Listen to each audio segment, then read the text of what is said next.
Hello everyone and welcome to Esportz Premier Series 2023 Assetto Corsa Competizione qualifies week 2 day 7 brought to you by Esports.in and a Smart Talk screen partner Glance. I'm Simply Whitey and I'm again joined by Moto. Final day just before we get into the semi-finals. A lot of pressure on these guys, an interesting format of racing coming up ahead of us as well. Yeah, absolutely. Simply, it's good to be back. Final day of qualifying too. Before we head to the semi-finals, and then we have a long night ahead of us. I think we have three qualifying sessions and three races as well, so a lot of action to unfold. The tracks are going to be similar what we've seen, so it's going to be Spa, Barcelona, and Monza in that specific order as well.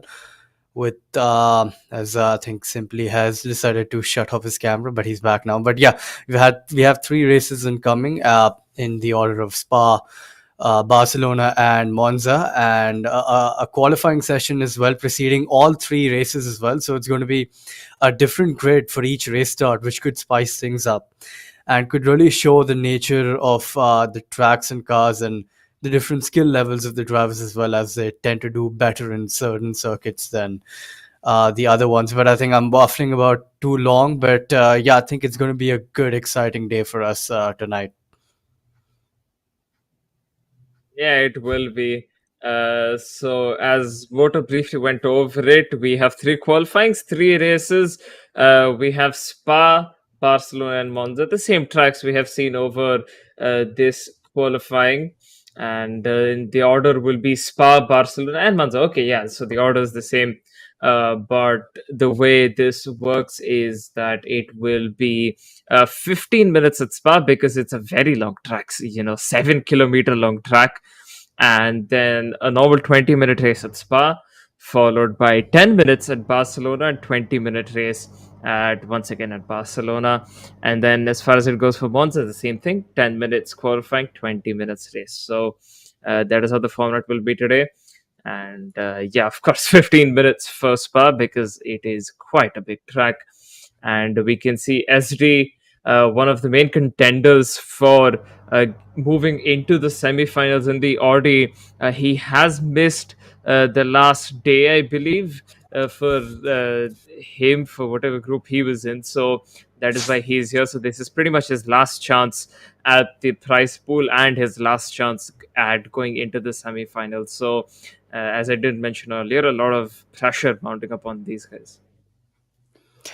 Yeah, absolutely. And another thing to note is none of them are going to have to go through the torture that is Super Bowl. So it's just going to be a normal qualifying and then your standard race proceedings. So I'm pretty sure the drivers are well known with the tracks now. They've done it for the past few past few races, and with being it so attuned with the track, it gets a bit repetitive doing these tracks again and again. But I think this just moves the grid a bit more closer together as the slower drivers. It's easier for them to improve rather than for the fast ones to improve because you're already very much at the limit. So it just brings the grid that much closer together, and hopefully we can see that evidently shown in the race as well, where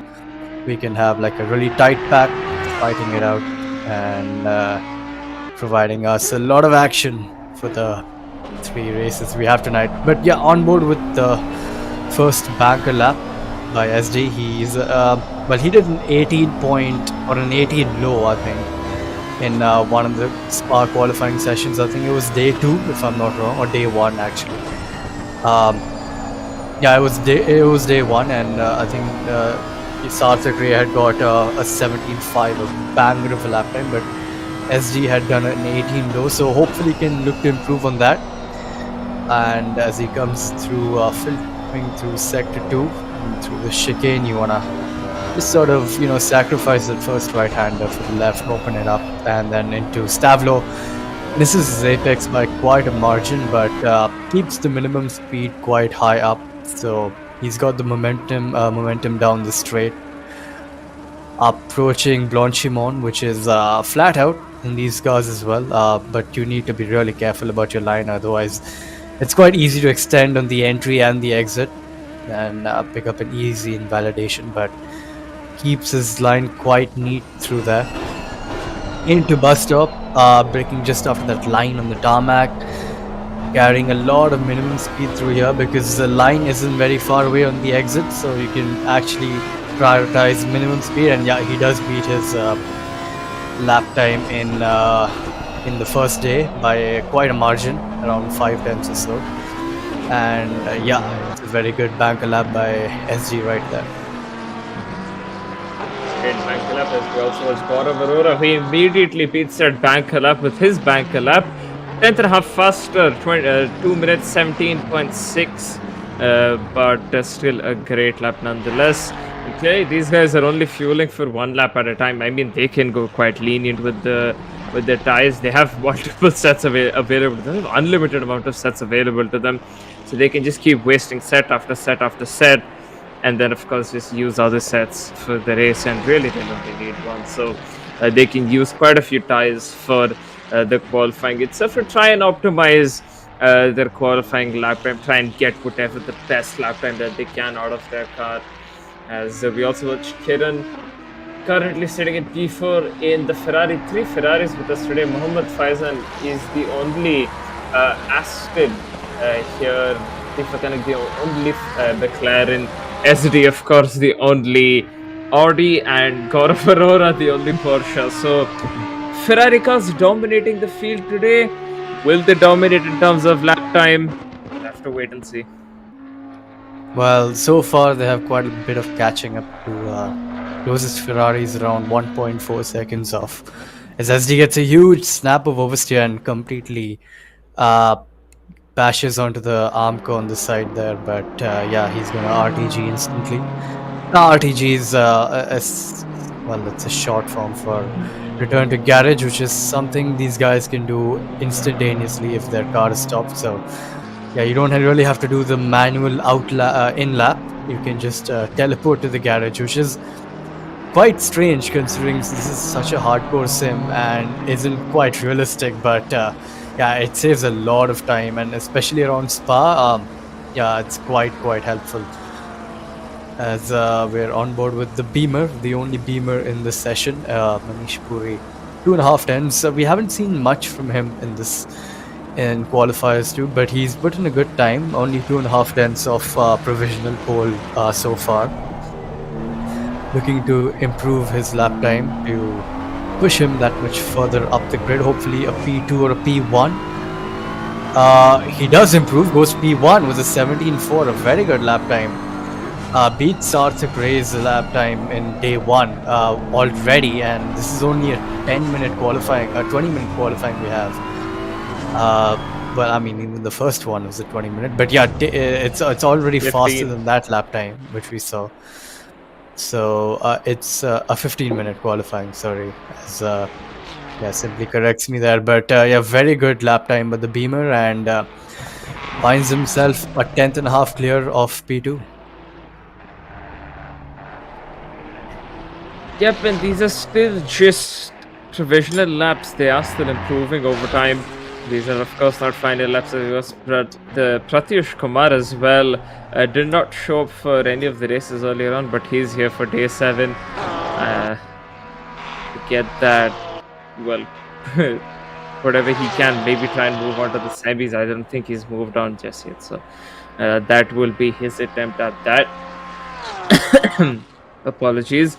Gaurav Arora still in the Porsche, suiting a very nice livery, red headlights there as well. So yeah, a very nice livery to go with his car. As we watch on board him, bit of snap of oversteer coming out of that little section of chicanes right there, going into one of the most trickiest corners, I'd say, because your car would love to run wide, but of course you can't run too wide on that.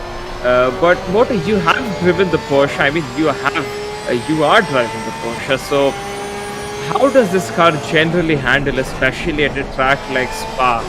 And what can someone like Gaurav expect out of this car, especially in the longer run through the races? Yeah, well, this car is quite it's quite tricky to drive. It's completely different from any other car in ACC. Probably the most challenging car to drive.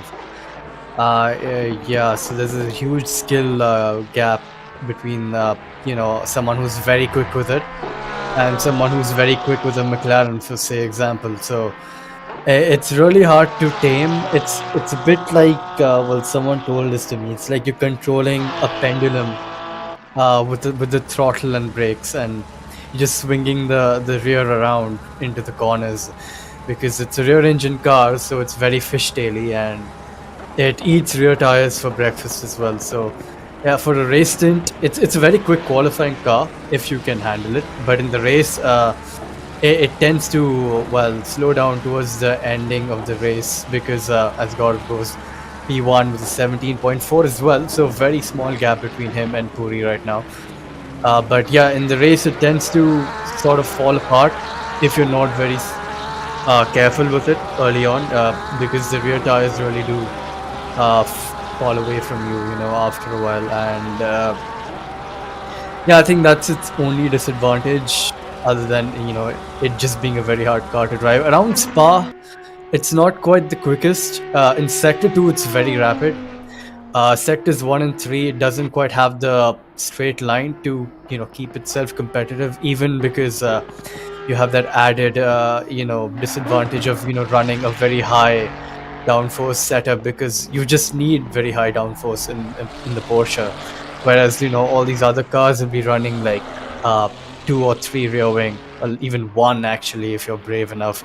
The Porsche would be on minimum requiring at least a 6 or a 5, uh, a 7 if you do not want to risk it. So it's all about capitalizing on the Porsche strength.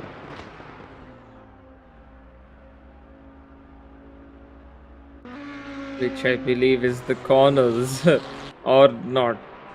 I really haven't driven the Porsche, so I'm not too sure of that car's strengths and weaknesses. But that's a great summarization by Motor there as to how the car handles, how it is, and a very good analogy as well for the car, a pendulum that you have to control with your brakes and your throttle. So, quite a nice explanation of that car. So, not going to be easy for Gaurav Arora to deal with the car in the race itself. 300 separating him and Puri, 3 tenths to Shivam Das or SD, and yeah, quite a bit of a gap that is still uh, required to close down, at least from SD's side. Other guys seem to be just fine right now. SD has returned to garage. Gaurav Arora once again coming across the line. Will this lap be an improvement? A massive improvement. 17.0. That's a 4 tenth improvement. Gap now between him and Puri is 4.5 tenths. SD is 7 tenths behind now. So with 2.5 minutes to go, that is a lot of work that these guys have to do in He's just gonna get a lot of one lap. traffic. Yeah, he's gonna get held up here unless he Yeah, can he is manage getting to held up. overtake There's a Ferrari that right car. ahead of him. He does go for the move. Oh my god! I think the Ferrari there was a bit of contact there because that Ferrari is in the barriers right now. Hopefully that's not report worthy and doesn't give him a grid drop.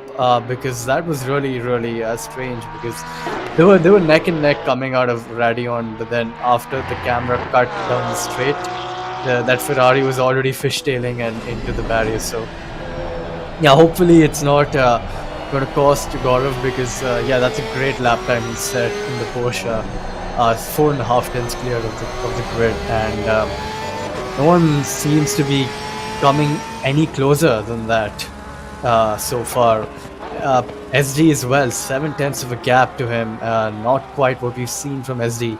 He's normally always up there, but Gaurav really throwing that Porsche around this circuit very well, and really showing that the Porsche is still a very rapid car in the right hands, and certainly is in his hands right now. And as he goes across sector 2, there's a bit of a yellow flag, car number 74, that is Faizan. as I think he's RTG'd, yep. So he's had Faisan's had an offing there. Let's go on board Gaurav and see from his race logic time if he's actually on for a good lap or if that contact with the Ferrari has actually hampered him as he's coming across Blanchimon, braking extremely late because this is going to be his final lap unless he's got fuel for one more because the clock is just about ticking down. Very, very squirrely on the entry and the exit. Does not improve, and I think he doesn't have fuel for one more, so he's gonna call it quits, and hopefully he can hang on to that lap time, which is a very competitive lap. Not the quickest lap in Spa we've seen so far. That was still set by Tejasvi, I think, in the McLaren on day 4 or 5, I think. I'm not sure. And he it was a 16 mid, so yeah, still 5 tenths clear off of that, but that's to be given because the McLaren is the quickest car around Spa by a country mile. So yeah, a great lap by Gaurav so far, and let's see simply if SD can improve his lap time. 7.5 tenths, almost 7.5 tenths to catch up. Only 3 tenths to P2, which I think he'll absolutely take a P2, but ideally he would want the pole position here. But 7.5 tenths almost is not an easy time to get unless he's made a very obvious mistake somewhere. It's pretty much close to impossible to gain that time. And yeah, Tejasvi setting that very, very quick lap time. Yeah, it is going to be really hard to beat. And unless SD can somehow improve by over a second, maybe then he can beat it. But just improving by 7 tenths is looking like a big task right now. He's about to enter third sector right here just after he crosses the first right-hander in this double right-handed corner, and he's into sector 3 now, and all he really has to do is pedal to the metal, full throttle all the way until the bus stop chicane, not even lifting off for Bronchiment unless he absolutely messes up his line, which I doubt is even possible. Still flat. And now just looking at the braking point for bus stop chicane, right after that bit of a kink, going through bus stop in first, mounting the first curb here, avoiding the second but getting close to it. A very nice exit for SD, comes across the line. What lap time will it be? A 17.6 improves, but by only a tenth of a second. Gaurav Arora still on pole by nearly 4.5 tenths. Shubham Das 6.5 tenths behind. And yeah, that was a very good qualifying from these guys. Gaurav Arora does have a bit of a challenge, as you said. He has to deal with rear tire wear, and already a track like Spa, which punishes you through turns 1 and a lot of other corners where you need that rear grip. If his Porsche is going to struggle with that already to begin with, I think it's not going to be the easiest of races for him. Well, it's all going to come down to his driving style and how much of a pace advantage he has in the race trim. Because if you're clear ahead, you really don't need to focus about pushing, and then your tires won't wear out. So, but then again, I think we mentioned this a few streams back. Starting on pole in tracks like Monza and Spa is not. It's not going to make you bulletproof on lap 1. It's very easy to overtake because you have a very long straight preceding the race start.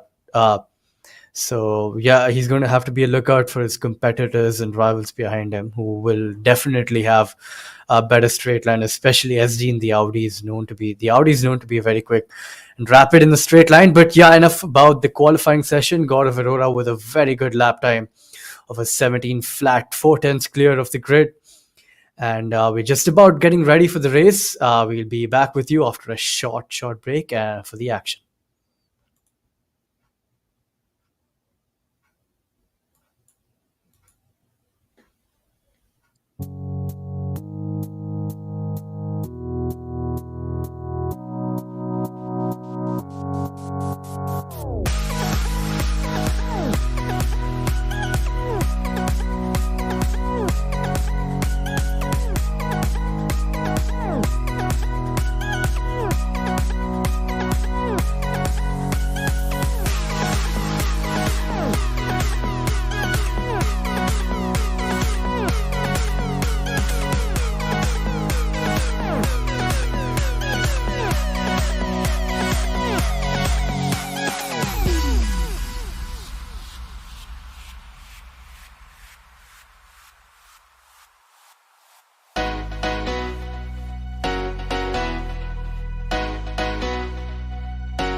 Okay, we're back after a very short break and a very exciting qualifying. We have race one at Spa coming up, 20-minute long race. No tire strategies, no refueling, none of that. Just straight up 20 minutes all out, as it has been since the first day of qualifiers one. So, Boto, what do you expect? Do you think the rear tires being completely eaten up by the Porsche might bring Manupuri and SD in closer to Gaurav Arora, or is it going to be absolute domination while the tires do last for him? Well, you can't really say much. It depends on the setup as well. If it's a very safe setup, then which I'm pretty sure it isn't, because mostly the competitive setups are always not safe. They're on the edge, so it's going to be a matter of how much figuring out how much pace difference he has on the people behind him, and getting a good start as well. Obviously, when you're behind someone, your tires take even more of a beating because of dirty air and just overheating of the brake ducts and whatnot. So yeah, a lot of different factors to it. Can't really say right now, but if I do say that he ends up in P1 by the end of lap one, or lap one, turn two, or turn five actually, then I'm pretty sure then he's going to speed away and actually pull off a very dominant victory. But we do know how good SD is in race trim, so yeah, we're going to have to keep an eye out for that Audi as well. And yeah, always the Porsche is a very quick car in qualifying. In the race, as mentioned by Simply and me, the tire wear is really rampant, so it really does play a huge role. And I can't quite say much. It depends. All depends on lap one, how further ahead he is of P2 and 3, and if he needs to push at all or not, and his setup as well. So a lot of different factors to it, but we're gonna have to see and figure out what the car has in store for him. Yeah, and the car definitely has to have a lot in store for him. He has a three-place grid penalty for collision with Jay Pratap Maske. So, yeah, that was quite aptly expected from you, Boto.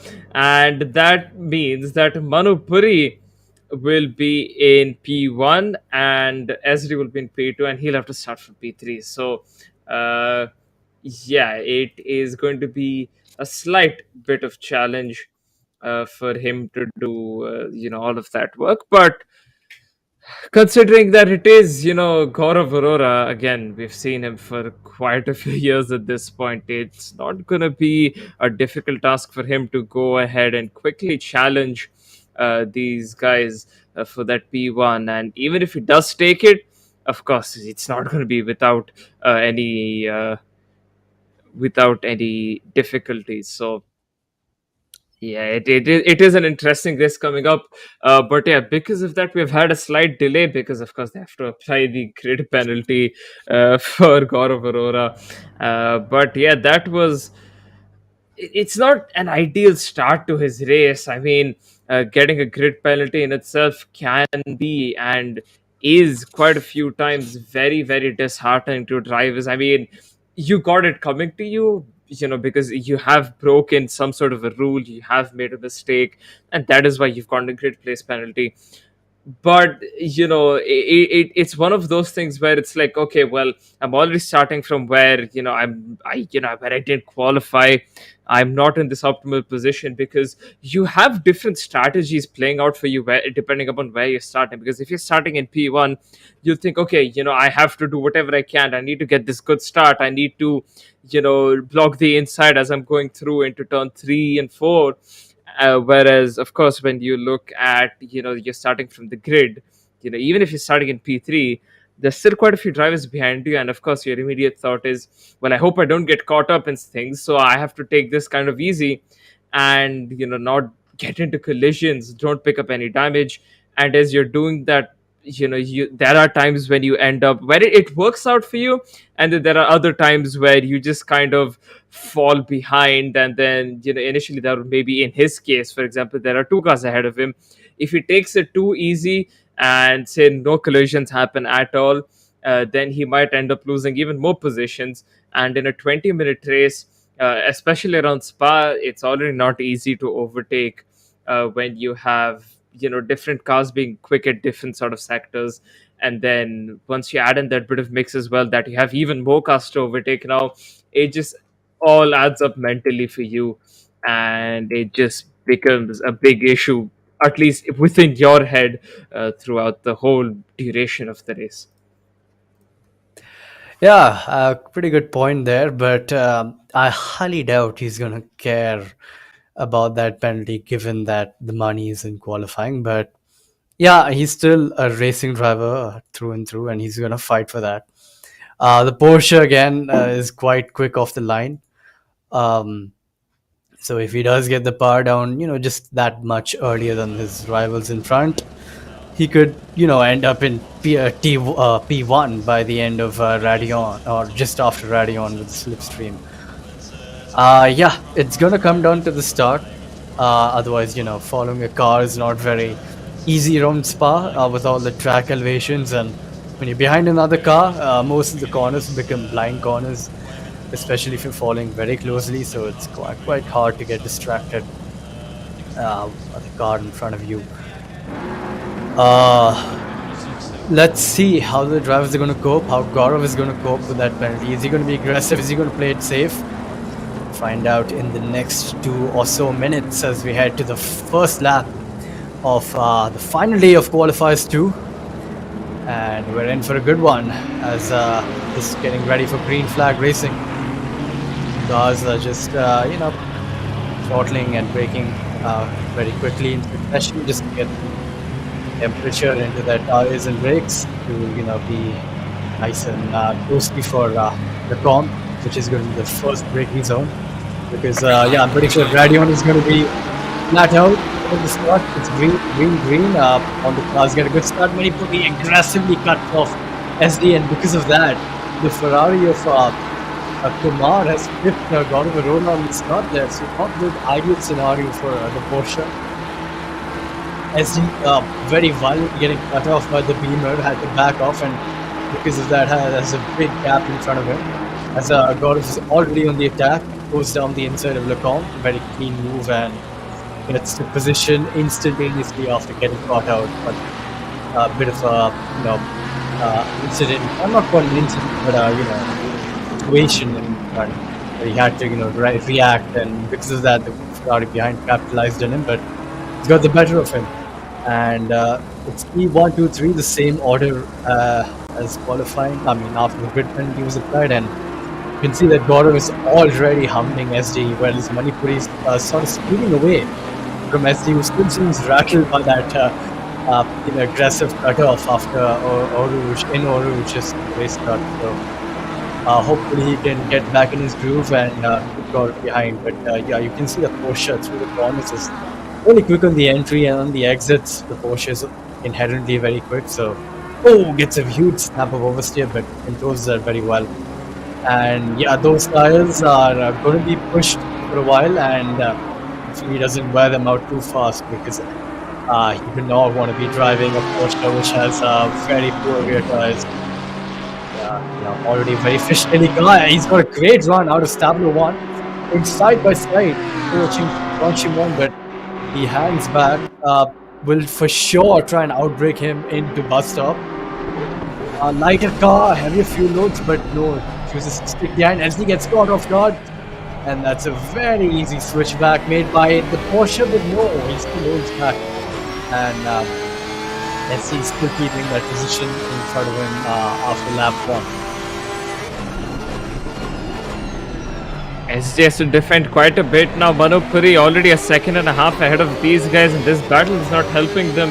FIFA Kanak pimped Gaurav Arora on the start there, and Gaurav Arora making a good move to take their position back. I believe there may have been contact between Faizan and Jay Pratap, or I believe Kiran was involved in that battle as well. So something's gone down there. We'll just have to wait till we either see a replay or some sort of message from the stewards. Gaurav Arora getting a great run out of Aruj and Radion ahead of Shubham Das, and gets that move done on the campus straight itself. No worries of braking later, because if SD did brake later, then he would have pretty much caused a big unnecessary collision. In the back, we can see Pratish Kumar and FIFA Kanak fighting it out for P4, so they're pretty much picking up the best finishing position outside of the podium right there. And Manu Puri looking to pull away as he is 2 seconds away from these guys. And of course, he'll like a much bigger gap. And we can see Kiran in the background just watching on this battle. Just a little bit. Pratish Kumar running off slightly wide on Huon, but keeps it intact and not too far from FIFA Kanak once again. We have seen Sarthak Ray absolutely dominate in that McLaren here. I'm not sure why FIFA Kanak is struggling. Maybe he hasn't got his steps up properly, or some sort of a setup issue is prevalent, because by the looks of it, the Ferrari of Pratish Kumar is seeming to be much faster than FIFA Kanak at this stage of the race. Well, if not a game setup issue, it's definitely a real life setup issue, because I do believe he is on controller, which could be hampering his inputs, as Kumar has a huge slide there. Choosing to take the curve on the inside of Blanchimon is not something I see a lot of drivers do, but well, hopefully he's going to see and realize that yeah, that curve does not need to be fiddled with, because at that speed you really can unsettle the inside of the car and lose it, as he just very nearly did. Kiran in the Ferrari, in the second blue Ferrari, seems to have be having quite a big pace advantage on the cars in front. He's already catching up.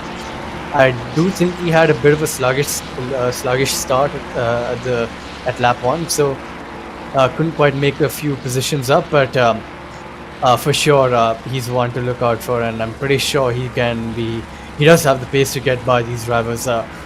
Further up in front, God of Aurora has cut the gap down to Puri by quite a bit. It's down to 1.5 seconds now, and that gap will slowly and surely be decreasing more and more. Kumar all over the back of FIFA Kanak there, or Kumar, and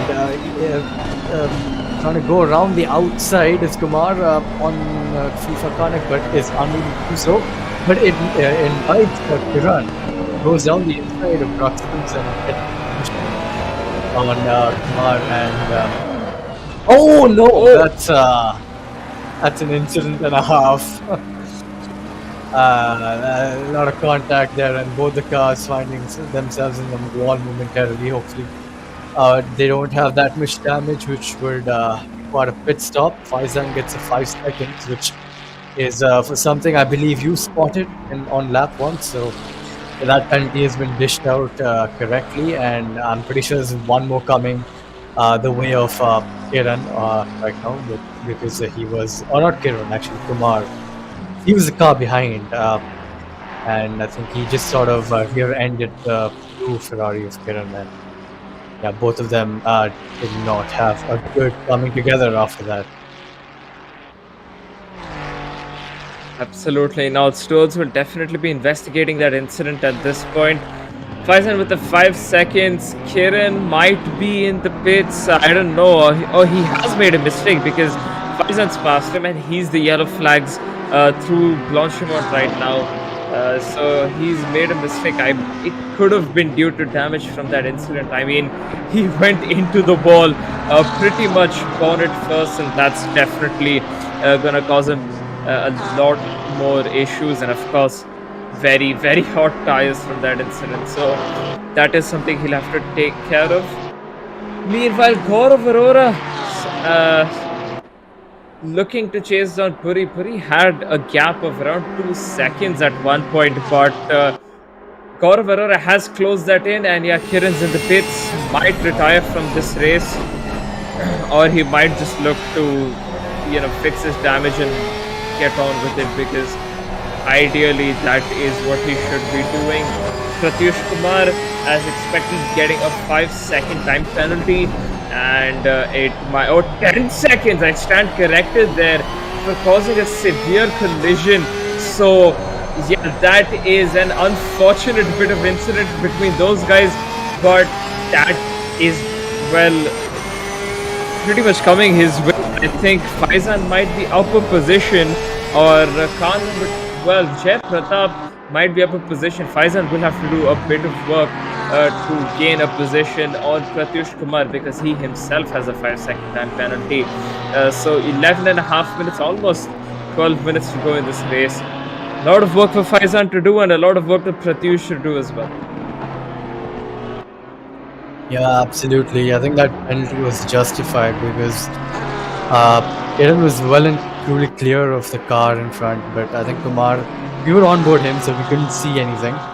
But I think he just still had his. He couldn't quite judge the gap, and maybe he just rear-ended him on the side, on the rear left, and both the cars came around there. So yeah, I think that penalty is quite justified for Kumar.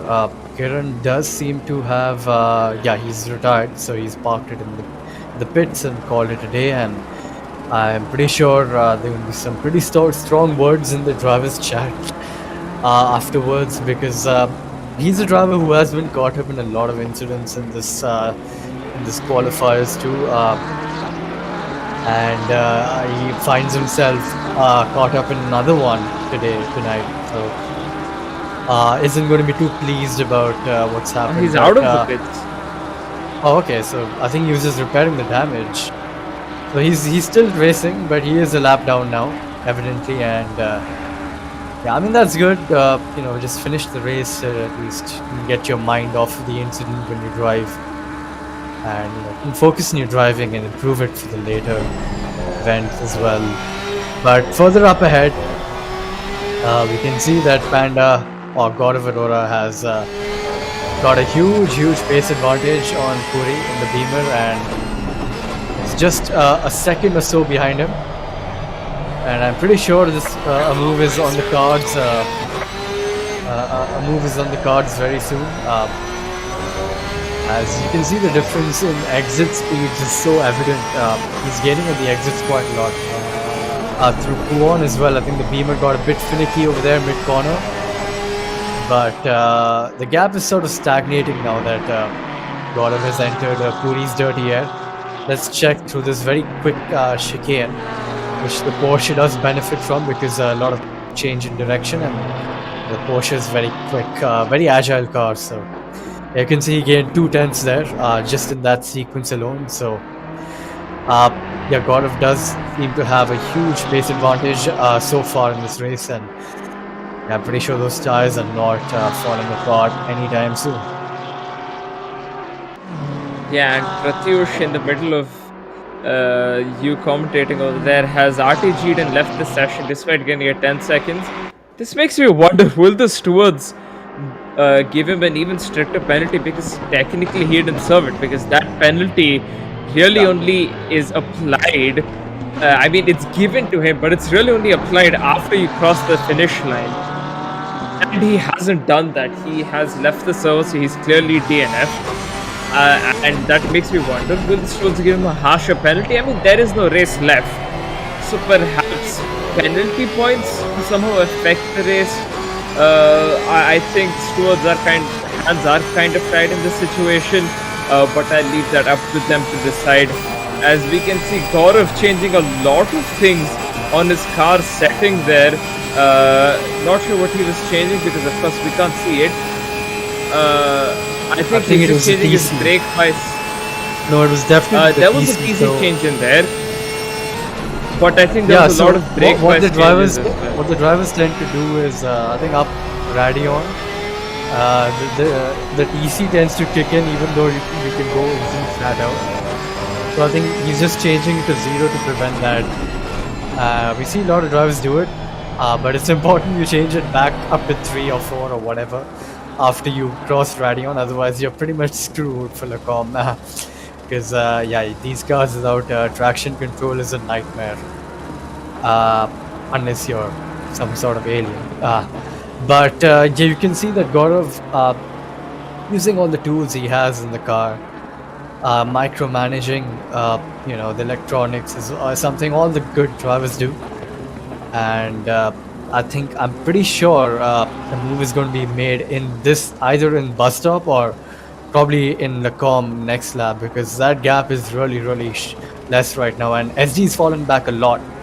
So SD has virtually no race pace with this event, and I think he's just going to be settling for P3, or maybe going to be looking to capitalize on any incident these two will cause. Don't want to jinx it, but yeah, you never know what can happen in wheel-to-wheel racing, and it usually does happen. Whatever you're thinking might happen. So Gaurav is really hounding that Beamer.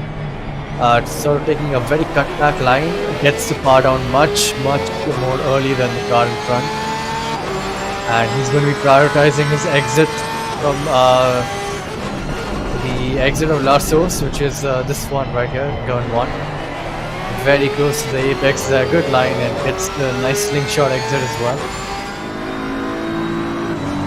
Let's see how Rouge is going to be for these drivers, because gain quite a lot of time on the car behind if you get a really good Rouge, but it means both of them had an equal Rouge and Radion to that. But again, you can see the Porsche not quite having the juice in its legs to gain down the straight on the Beamer in front. The Beamer really slippery on the straights, and you can see Gaurav is really pushing the car. He's really sliding around, and I think at this stage tires have started to give away a bit.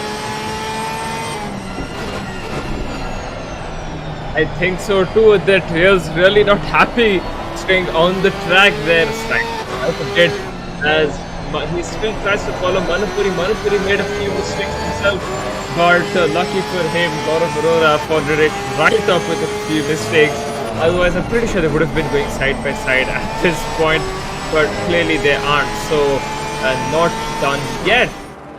Gaurav Arora pedal to the metal, still doing whatever he can. 5 minutes left in this race, trying to get past Manupuri. How hard can Manupuri make it for Gaurav Arora? How much wider can that Beamer be in front of Gaurav Arora's Porsche is the question. That Porsche does look very sexy, though, I can't lie. I have been staring at it this whole time, and my god, you never get tired of it. But yeah, coming back to the action, I do have a bit of news, I guess you can say, regarding Pratyush Kumar, since he did end up leaving. He is not qualified. Hold on, there's a move coming up right here, and Gaurav Arora has sent it. Manupuri breaks even later. Who will come ahead between these two guys? And Gaurav Arora has him to take the runoff road there. So that move has not worked out. He should have just waited it out, because Gaurav had pretty much done the move. But let me take you back to Las Vegas just this year in F1, where, if you remember, it was Sergio Perez and Charles Leclerc, where Perez broke early, Leclerc broke later, Perez went back on the throttle and broke even later and costed him that position, and that is exactly what happened here. Gaurav Arora broke early, but Manupuri there overreacted a little bit and broke too late to try and make the corner. He would have gone off wide anyways. Gaurav Arora would have had the corner, but he did the same thing that Sergio Perez did. Went back on the throttle and then broke even later, which of course caused him to go even wider at that point. And Manupuri lived to see another day in P1. And yeah, coming back to what the stewards have said, since Pratyush has left the session, he's out of the prize pool. So he's no longer in contention for the prize pool, but that does not mean he's not qualified for the semi-finals. He's already qualified for the semi-finals, and he was racing for the prize pool today.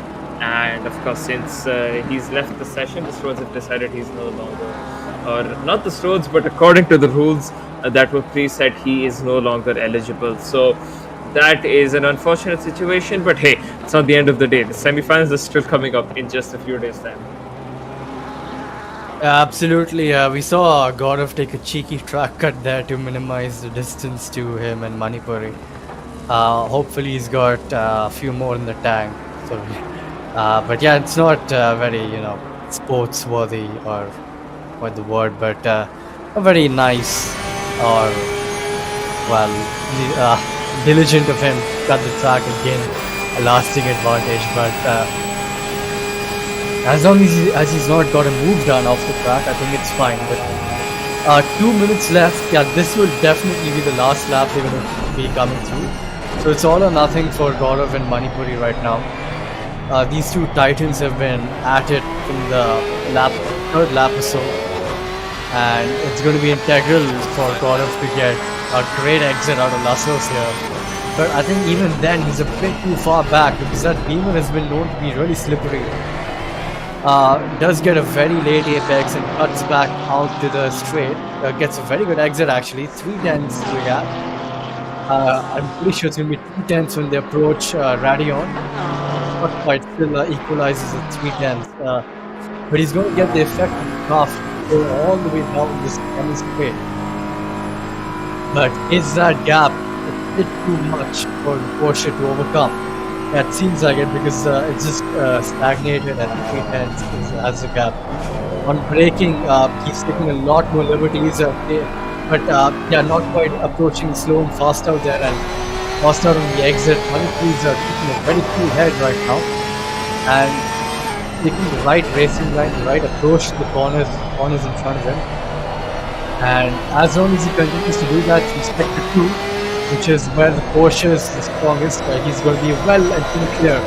And you can see the Porsche's rear tires have gone completely. Yes, here the Porsche completely flattens the wall. And SD is going to be on the charge now. He's got the momentum through that no-name corner exit. That damage is going to cost him a lot of time. God. And the Porsche's rear tires have completely gone off simply, just as I thought. And that's what you get for pushing the car all the way through. And yep, SD takes that position off of Gaurav, and he's gonna have to settle for P3 because no way is he gonna be getting back that position with the damage the car has right now after that incident with the wall.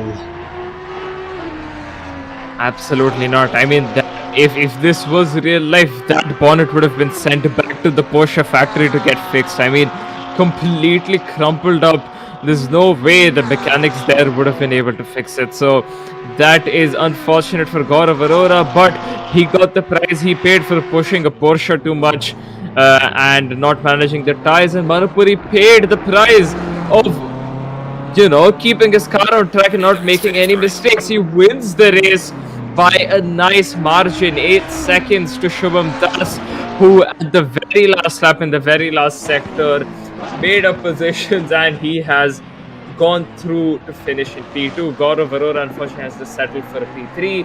FIFA Kanak a decent P4, and Kiran, despite his best efforts and despite the damages, still has to finish in P7. Jay Pratap will be in P5. Mohammad Faizan in P6 with a 5-second penalty, and he will be the last of the finishers here. But yeah, great effort from all of the guys, and a nice bit of racing action to go along with it. Yeah, that was certainly quite interesting to watch. And of course, Gaurav Arora has to learn from his mistakes. There is absolutely no way that he can continue on like that, especially in a place like Barcelona. You need those rear tires to be there for you, for them to grip through. I mean, yeah, the fronts are equally as important in Barcelona, but if you just don't have the traction on the rear tires, going through turns 9, turns 1, 2, 3, 4, if you don't have the traction to 7 and 8 and 9, you are pretty much gone. And of course, all of the last sector needs that traction to be there for those rear tires to grip up. So if he pushes like how he has in Spa, those tires will of course be dead, thanks to Spain already eating up those tires for lunch, dinner and breakfast without any ease. And if he does push quite a lot and eat through those tires even more just by his driving, then yeah, he is definitely going to struggle a lot for pace in Barcelona. Sorry. Yeah, absolutely. The Porsche's rear tires being a bit too much to handle for Gaurav right there, and had to suffer from that snap of oversteer, which he couldn't quite control. A very violent snap as well. Uh, so hopefully he's gonna see and learn from that and go for a bit more rear wing. Though I'm pretty sure in Barcelona, most of the cars go with max wing either way. The Porsche even more so. So You could see that even though he had a huge pace advantage in Manipur, it just came down to the straight line speed at the end of the day, because after Radion, that gap would just not close down at all, even with him being in the slipstream, which I think just goes to show that he had a very, very high downforce setup. And yeah, and even then, the tires decided to die by the end of it. So that Porsche really proving really hard for him to handle by the end of that stint. Big up to SG as well, kept his nose clean throughout the entire event and got the position which he rightfully started from. Manipur having a very good and calm race, being under attack from Gaurav, I think for 80% of that, but yeah, keeping a cool head and protecting his tires very well. So yeah, he saw the checkered flag on top, and I think that's it for race one. Good stuff all throughout. Spa again providing some good action. The Porsche, lovely to watch it on track. Such a good looking car, and yeah, we're going to see it more in the upcoming Barcelona race after a quick short break.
Hold me close till I get up. Time is barely on our side. I don't wanna waste what's left. The storms we chase are leading us, and love is all we'll ever trust. Yeah, no, I don't wanna waste what's left. And on we'll go, through the wastelands, through the highways, till my shadow turns to sun rays. And on we'll go, through the wastelands, through the highways, and on we'll go.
Je n'ai jamais poursuivi la gloire. Et la silence des mémoires, des sons, mes chansons. Moi j'aime les monts subtils, légères et gentilles, comme des bulles de savon. J'aime les voir se prendre, et se liguent, et traînent, voler sur le ciel. Sur les ciels bleus, vivrai subtilement, les yeux brisés. Je n'ai jamais poursuivi la gloire. Marcher, ce sont des traces, et j'ai mis rien de plus. Marcher, il n'y a pas de ciment. Les chemins se créent en marchant. En marchant se créent les chemins.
close till I get up.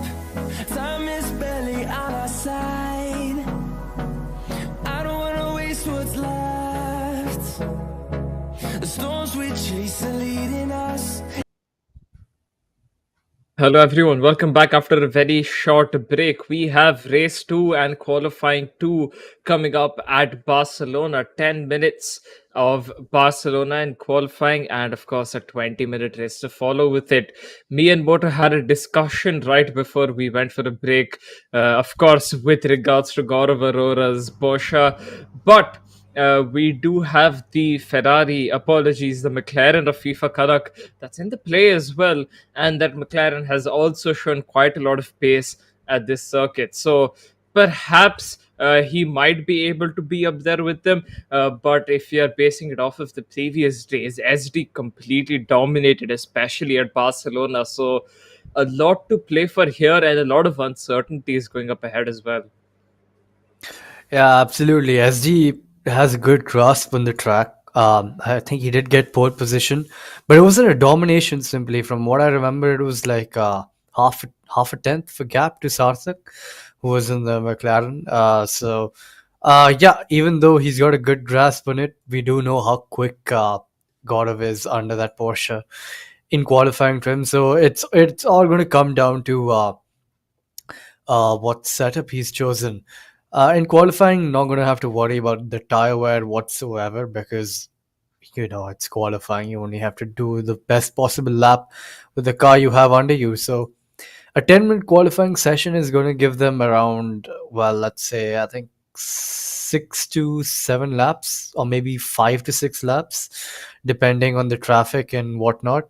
But yeah, I'd say SG's got probably the best chance to get a pole position for the race in Barcelona because of how well he knows the circuit. Porsche is quick around here, especially in Sector 3, where you do need to work the wheel quite a bit.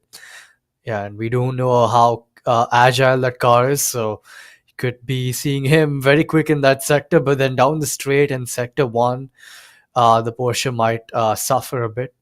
The Ferrari is a very stable car, and stability is one thing you definitely do need around Barcelona with all the camber and elevation, which we did point out in the last few days as well.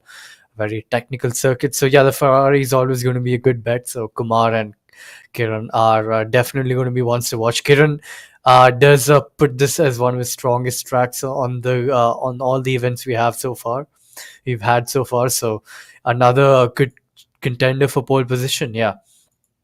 So it's all to play for. Manipuri again, a veteran of the sim. A Beamer as well, a very good and stable car. Also going to be quick around here. So I think, yeah, this is not that given. A lot of different challenges are at play, and it's all going to come down to who's got the best confidence heading into the session. Because Barcelona is a track where you do need a lot of commitment. Heading into these corners as well, especially Sector 3. You really do need to know the track and the car quite well because you really do flick the car around very aggressively through that part of the circuit. So yeah, very interesting session coming up in front of us with no sole leader as of yet. Not that I can think of, but yeah, that's just my 2 cents in the upcoming session right now. And I have nothing to disagree with. All of what you have said is, yeah, it makes complete sense. Varying factors that we do have as we go in, and we are waiting on a driver to join in. I think they're having some sort of ACC server issues, which is a simple restart, so it shouldn't take too long before we get going over here. So in the meantime, how about we get some predictions, perhaps in the chat? What do you, the viewers, think? Who might be able to take it away? Because over the week and over the last few days, especially, we have seen some amazing action over here at Barcelona, especially involving you, Moto. Not sure what happened to you in the middle of the race. I mean, I still don't know after all these days.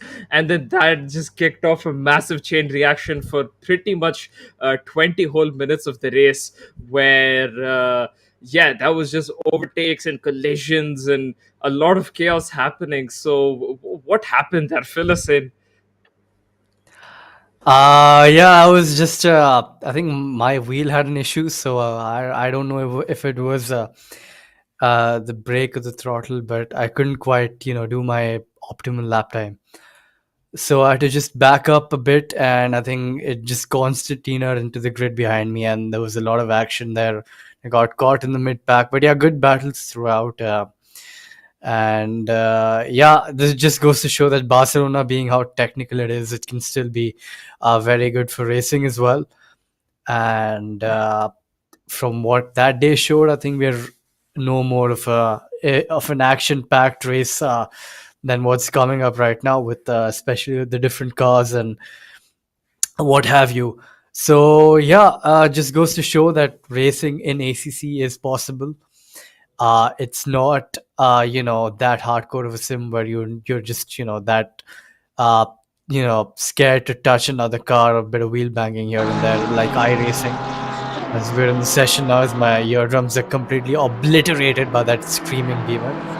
But yeah, with iRacing's contact model, you need to be really careful going wheel to wheel.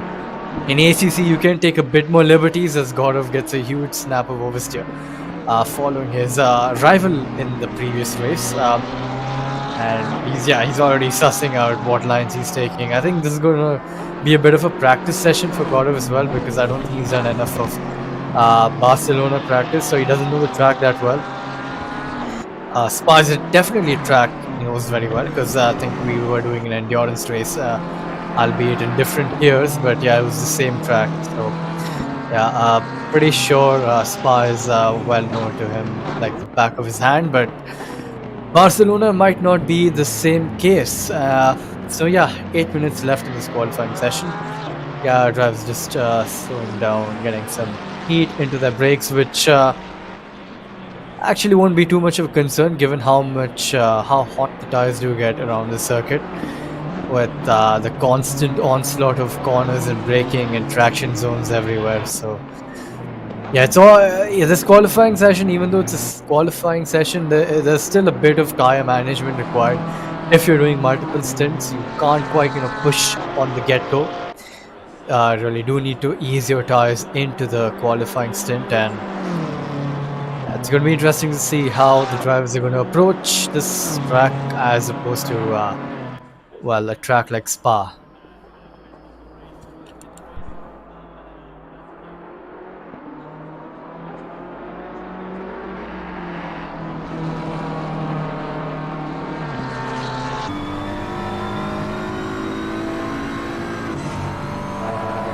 As I was silent there on purpose, just hearing that Beamer's engine roar as it goes through the first few corners of of this circuit. Very nice engine to listen to. I mean, I don't think there is a bad engine to listen to be fair, in all of ACC, unless there is some sort of cars I haven't driven. I haven't driven GT4 cars, so maybe something out of those. But out of the GT3 cars I've driven, in my opinion, the Porsche sounds amazing. I think the Nissan sounds amazing, and Beamer is one of those ones where you can't really hate it, can you? I mean, it's not the best sound, but it is quite good in its own sort of ways. As Manu is pretty much done with his lap here in Sector 3, with Gaurav Arora still following him very closely. Slight bit of oversteer as he comes through that right-hander there into the final chicane, then getting a nice exit quickly. I believe short shifting up to second to get a good exit out of there, not losing the rear. A very nice final corner coming across the line with a 45.8, and Gaurav Arora immediately beats it thanks to the massive slipstream he's got throughout the lap. 44, I believe that was as 44.6.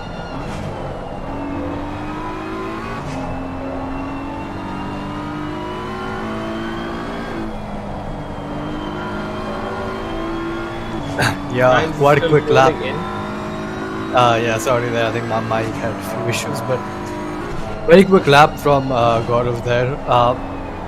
44.4 actually. That's the quickest we've seen in Barcelona so far. SD at 10th behind, so already beating his PB from day 2, I think, by a tenth, which is good stuff for him.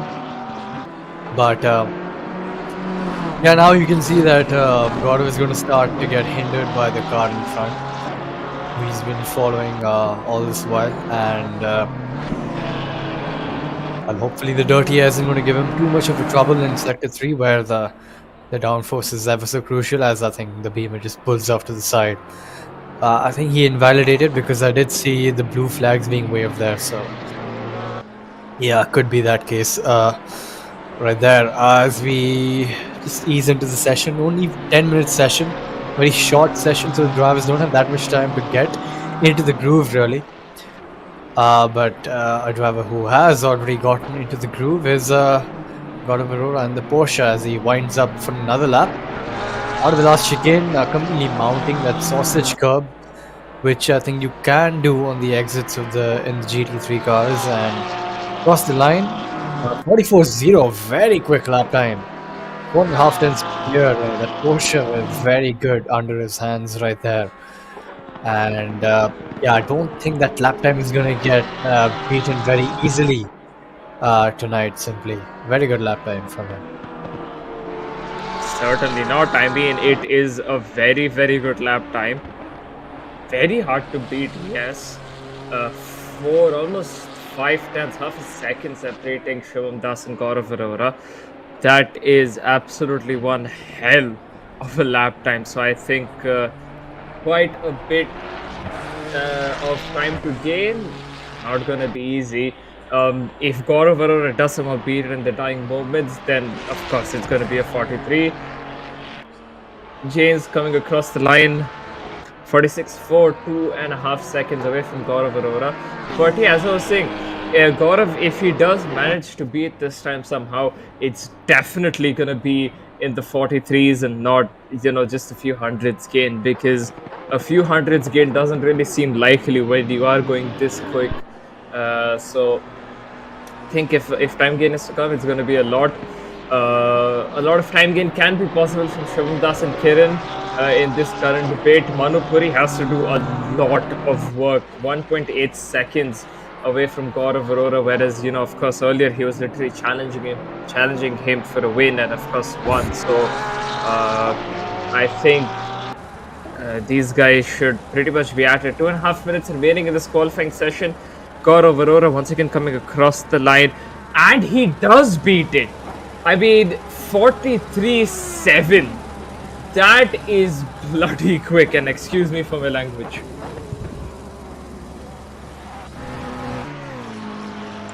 Yeah, very quick lap time, 43.7, easily the quickest we've seen in Barcelona all this while.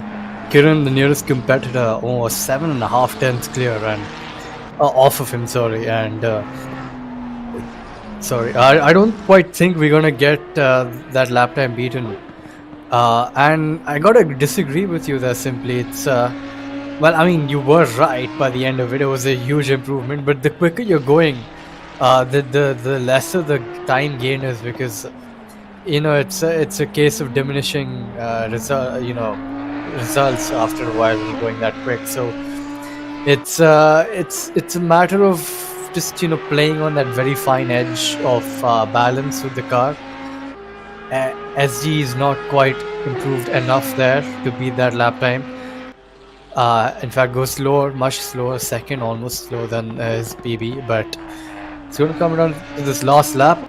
Gets a very, very squabbly over the curbs. I think this is for sure going to be his last lap. So from turns 1 and 2, you can see it's a bit scruffy, and again gets a huge snap of oversteer. And I think he's backed off. No, he's still going on. We saw him have a really scruffy lap in one Super Pole session as well, and that turned out to be, I think, the quickest lap. So you never know with him. It's a case of driving style as well. Lap may look scruffy, but it's just him pushing that much quicker through the session. But so far the car seems quite unstable. The 7-8 chicane goes completely off track into the gravel, and that's gonna be it for his session. 8 tenths clear. Sorry, 8 tenths off. I keep saying clear, but it's 8 tenths clear is Gaurav from SD actually, and he's improving even more. Maybe I think this is his final lap. As he let's go onboard him and see how he's tackling this car and the circuit in this very tricky car as well. Into turn 5, want to brake just as the tire marks appear on the curving there. Late apex. Go deep in the corner and sort of cut back out, and does that pretty well into the 6-8 chicane. Good line through there, gets the car down very, very smoothly.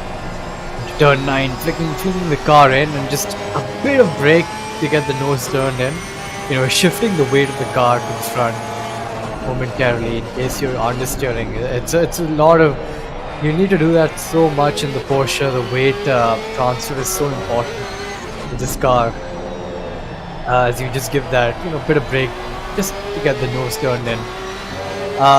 To sector 3 now, where the Porsche is very, very rampantly quick.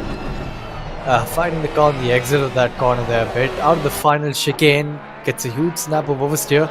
I don't quite think this is going to be an improvement. If it is, it's a miracle that's going to be an improvement. But across the line, 10th off, only a 10th off, but great lap time, and I don't think he needed to improve much after a very quick lap time there, and puts him on pole position by 7.5 tenths, that's it. That's your order for tonight for Barcelona, and thoughts on that simply. I think it wasn't so close as I thought it to be. All that waffling and all about was utterly pointless, as Gaurav just completely shut us up there and put in a lap time 7.5 tenths clear of his nearest rival, who was Puri behind in the Beamer. So, or Kiran actually, my bad, apologies. It was Kiran behind 7.5 tenths. So good session, great session for one Porsche, but the others lagging behind. Could we see a different outcome in the race simply? I mean, as I mentioned earlier, before we even went into this qualifying, if things are to continue as they are for him, at least in terms of the race, where he does end up using a lot of the tire, now he won't have to, of course, attack, but he will have to defend off. And of course, that uses up a lot of tires as well, because you're just fighting, you're taking unnecessary lines, you're taking unnecessary sort of risks. So that could play a factor in that, and there is quite a high chance that they do end up falling off. So that is something he'll have to look out for, because an impressive qualifying session does not mean that you're going to have a good race. So that is something he'll have to be really careful about. But all of that coming up just after this short break.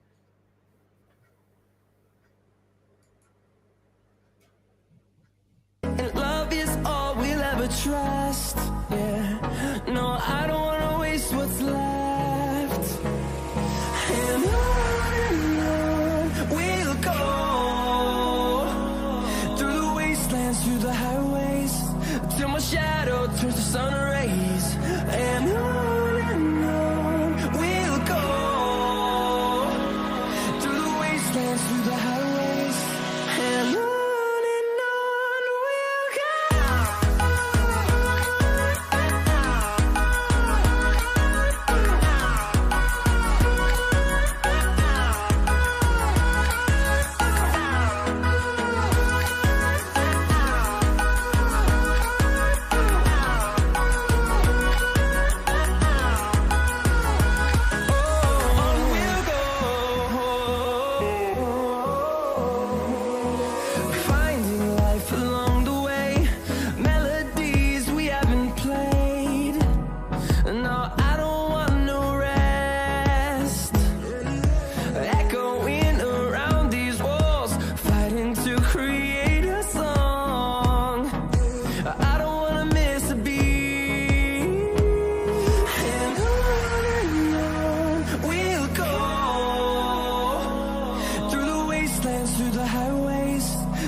We'll go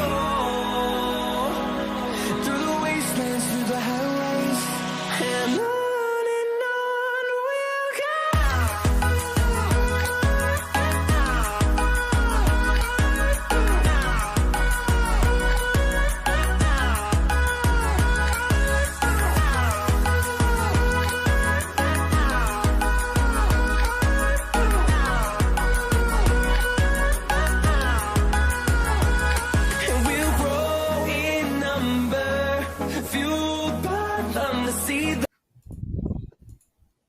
And we're back after that very short break. A very interesting qualifying, and of course, a very interesting race coming up.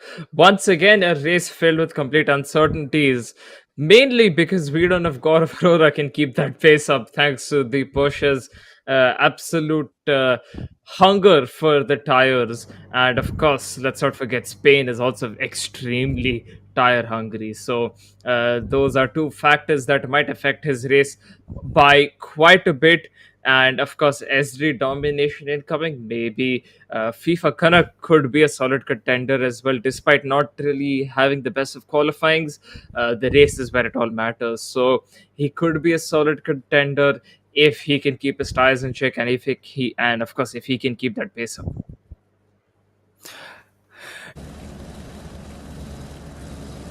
Yeah, you're right. It's gonna come down to tires once again.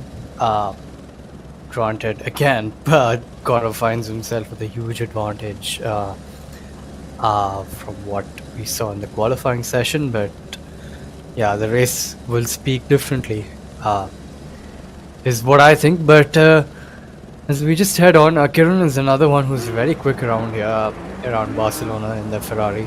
Very good car around here as well. Hopefully, Gaurav is going to get a good start this time and not get, dragged back after the green flag. Because I think he was caught napping before in Spa and caused him to, lose a few places in the start, which eventually is the reason why he had to push so hard to get and catch up with the cars in front. But just about ready to go green flag racing as they just roll to the line. Just any second now, green light, go, go, go. We're green all in Barcelona, and Gaurav gets a great start. Instantly goes to the racing line. He does not want to have the sharper line in turn one, which will force him to brake a bit earlier than what is optimal. As a car going for a move there, the white Ferrari nearly collecting the red one, but I think they come out clean from that, and it seems that Gaurav's got a green start so far, and Kiran actually has lost out quite a bit because SD finds himself in P2, Puri in P3, whereas Kiran has lost 2 positions, the cars in front, and he's going to be kicking himself after that race start. But yeah, so far it's a clean start, and let's see how the drivers are going to filter out through. Certainly, they're all still following quite closely, so it's not the end of the world just yet for either of them. Hopefully, no incidents between each other. I mean, we did see 4 wide momentarily in the braking zone as well, of all places, and that was Puri and Kiran going around the outside. Both of them took one bit of that 4 wide, one corner of the 4 wide, and just came together by the time they were into turn 1. Came together as in they were not colliding with each other, didn't have any collisions. They just were conveniently pretty much side by side at that point. And yeah, so they are kind of lucky to get away with that, and they have been following pretty closely as well. So that is just the end of lap 1. A lot more to go, to be honest. And Puri and Kiran looking steadily closing in towards the guys ahead. Yeah, SD seems to have a good hold on Gaurav, who has changed his approach. In this one, there's a bit of an incident between Dark Knight and FIFA Kanak there. Both cars go around. Dark Knight's quicker to recover there, but... Sorry, Kanak was quicker to recover there, as Dark Knight had to wind up a bit. But it's Kiran now, who is following very closely behind the Beamer. Just about getting ready to make a pass, he hopes. But very tricky to do that around Barcelona with not a lot of estate offered to you on the track. Especially given the nature of the corners, which just lead into one another. There's not quite much of a short break here, but there's a straight coming up. Kiran gets a weird line with the Beamer in front of him, gets an even worse line through there. Kiran's going to try and eye up a move here. No, just occupying the mirrors of the green beamer, which is what you want to do as being the car behind. Just occupy the mirrors of the car in front. Let him know that you're there. Make your presence known and just instill a bit of fear in him to force him into a mistake.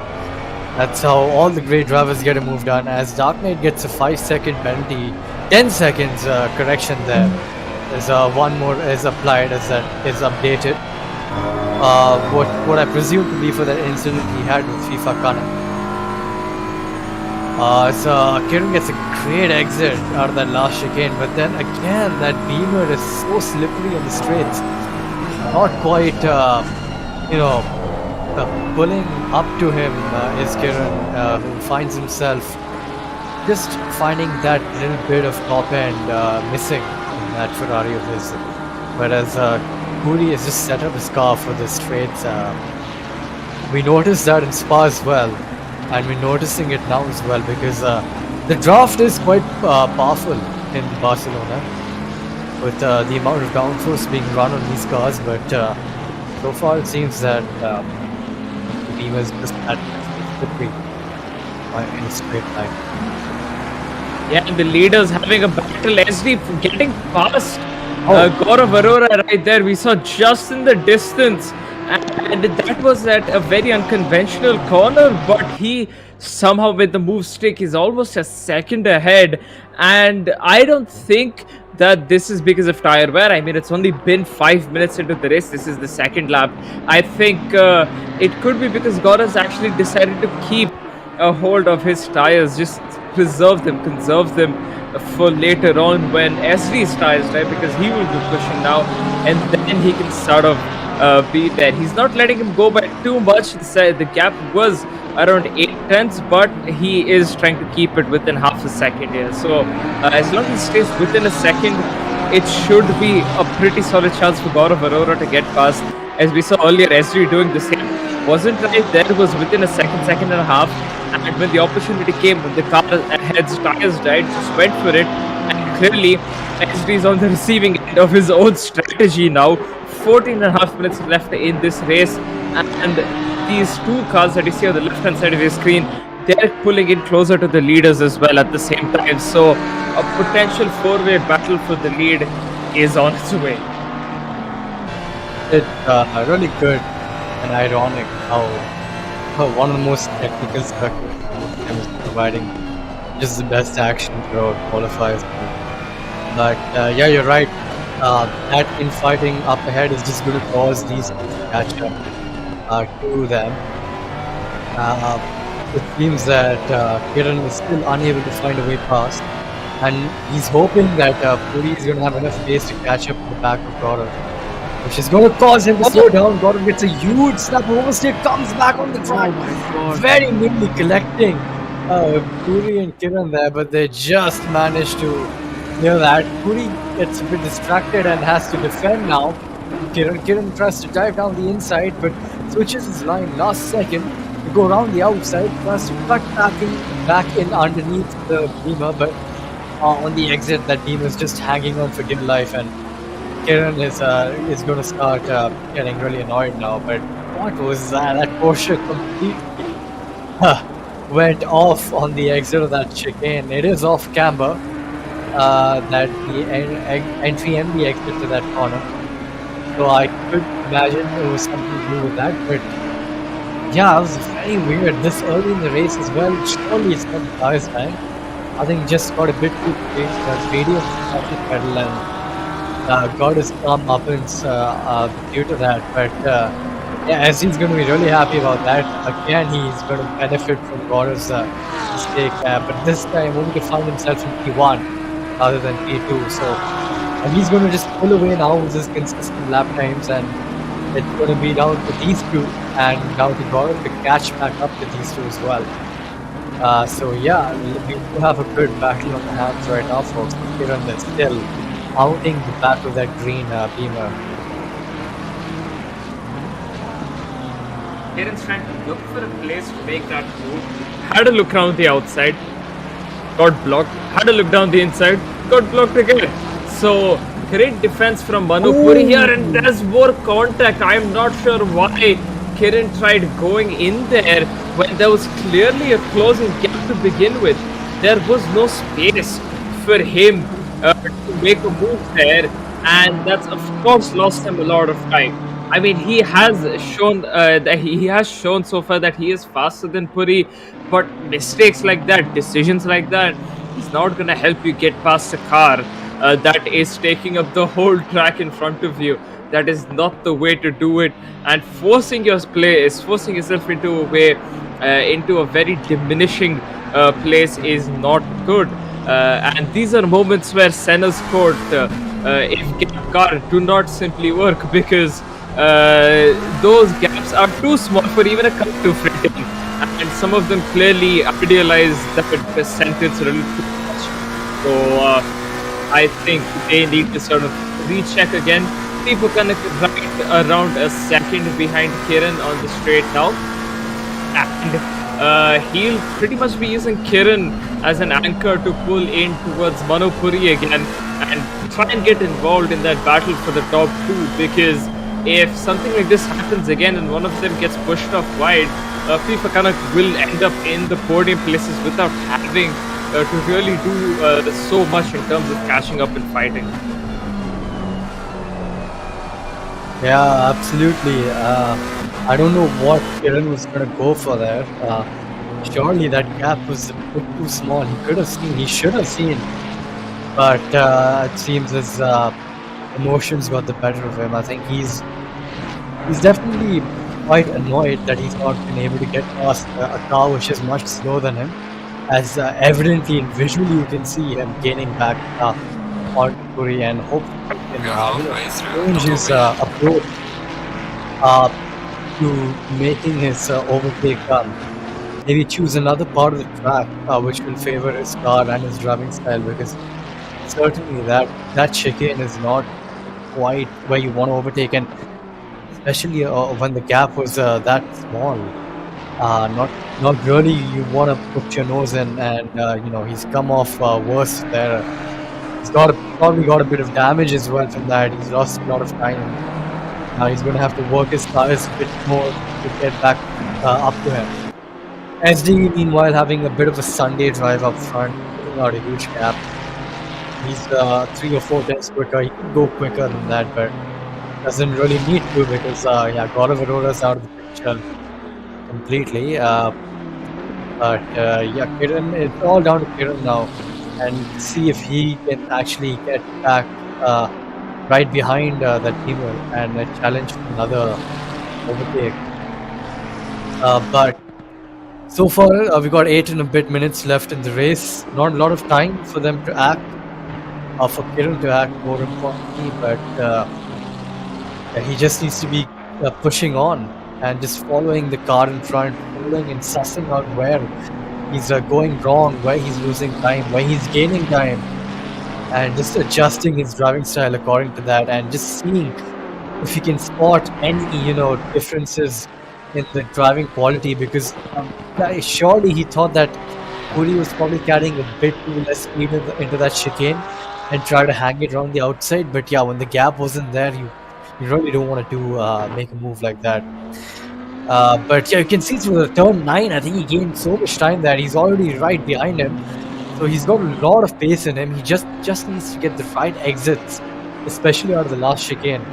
Can't quite emphasize how integral it is to get that good exit, because it just leads to the longest straight and the best overtaking zone on the circuit right now. But yeah, you can see him sort of following the car in front, and let's see what he can do in the forthcoming laps right now. Well, for now he's gonna follow him. Has the slipstream, but again, to what avail? I mean, I know we have been repeating the same thing again and again and again, but I mean, it's just not really possible to get it done that quickly here. Kiran is very, very close, pretty much on the rear wing of Manu Puri as they come through. They've finished turn 3, coming into turn 4. has the outside line. Is he going to try for a switchback? He has. Manupuri falls for the bait, goes on the outside. Kiran has the inside line, but will be on the outside for the next corner, which might be better for him. Depends what can Manu do. He sends one, and Kiran just replies with a switchback. Great racing action between the two of them here. Kiran has the inside line for coming up corners, and he does manage to stay ahead. And a bit of oversteer, Manu right on the rear. You can just see in the picture as well as the little dash cam right there. Manu got very, very close to the rear of Kiran right there and was pretty much lucky to avoid a collision that could have been really bad. He's going to try and hang around the outside because Kiran's line is compromised with the hairpin, but doesn't quite handle. Having the pace to do it on the uphill corner, though, he gets a beautiful line there, gets a bit of contact, and is forced into a half spin. And surely the stewards are going to have a look at that. But I think that gap was always closing, and not much Kiran can do there. But all this infighting is causing the Ferrari of Fakana just to get that much closer to them. And we could be seeing a move done by the controller, the only controller player in this tournament right now, and that'll be a statement and a half in get past Puri, who is very, very quick on ACC. He's a veteran of the sim as well. He's done countless races, but being usurped by someone who's on a controller, yeah, it's not a good look. So hopefully he can keep that Ferrari behind him. But Kiran, it's important for him to lead away from this pack behind him and open up that gap to not allow Puri any more chances or any more bites at the cherry right now, so that he can have an easy finish to this race. Meanwhile, further back, I think that Arora has just not been able to respond whatsoever. Even with the infighting of this pack, he's not been able to close that gap. I think he might have had another offing, because it was 11 seconds a lap of 2 laps to go, and now it was 17. It's gone back up to 15, back down to 15 now. But yeah, that Porsche is really not under him in race. Yeah, clearly struggling a lot at Barcelona, and I mean there is one more race to go at Monza, so it's not fully over yet. It's not gonna be over for him either. A lot. Maybe Monza will be better for him, but for now, the most he can do is just not make any mistakes from here on out and just finish the race, because if he makes any more mistakes and falls any further behind, Jai Pratap might be able to take that position away, especially if he gets some bit of damage, which is not impossible, but not, I mean, it's not easy to get, but it's not completely impossible either, because the walls are very, very close in some of the corners now. That is something he'll have to be extremely careful about, as we see FIFA Kanak is well within a second at this point of Manu. Manu struggling with the pace here, and as you did say, Manu being someone with as much as experience as he does have, when you get someone like FIFA Kanak, I mean, FIFA Kanak does have quite a bit of experience himself, but not as much as Manu, and right now he's on controller as well. And they are both side by side as they go into turn 4. FIFA on the outside, Manu just about staying on the inside. FIFA tries for a switchback, but does not get a good exit. But yeah, considering the fact that FIFA is on a controller, the fact that he's even attacking someone on a direct drive wheel right now is a statement and a half from FIFA Kanak, and just goes to show what more he can bring onto the plate the further he goes on in this whole tournament. Yeah, absolutely. Yeah, he's not letting the input device dictate his pace. He's got the track and car knowledge, and he's converting that, and he's showing that even with the input device he's using right now. So a really good drive from him right so far. Granted, he is in the McLaren, but still nothing to take away from him. He's done a superb job. You can see by the inputs, it's so binary. It's either full left or full right. He can't quite modulate it that well, but doesn't quite get a good exit out of that final chicane. And yeah, he's still is looking to get the move done, but I think we're down to the last two laps of the race now, with 2 minutes left on the clock. It's gonna be either now or the next lap, so only two more chances for him. 2 more laps for him to have a go at the Beamer in front. Further up ahead, SG's completely pulled away. Is leading by 9 seconds or so. Kiran as well has pulled away from Manipuri and Manipuri, sorry, and then yeah, it's just these two who are infighting right now. So it's yeah, it's going to just come down to this battle. A minute and a half to go, and it's, winding up through sector 2 right now.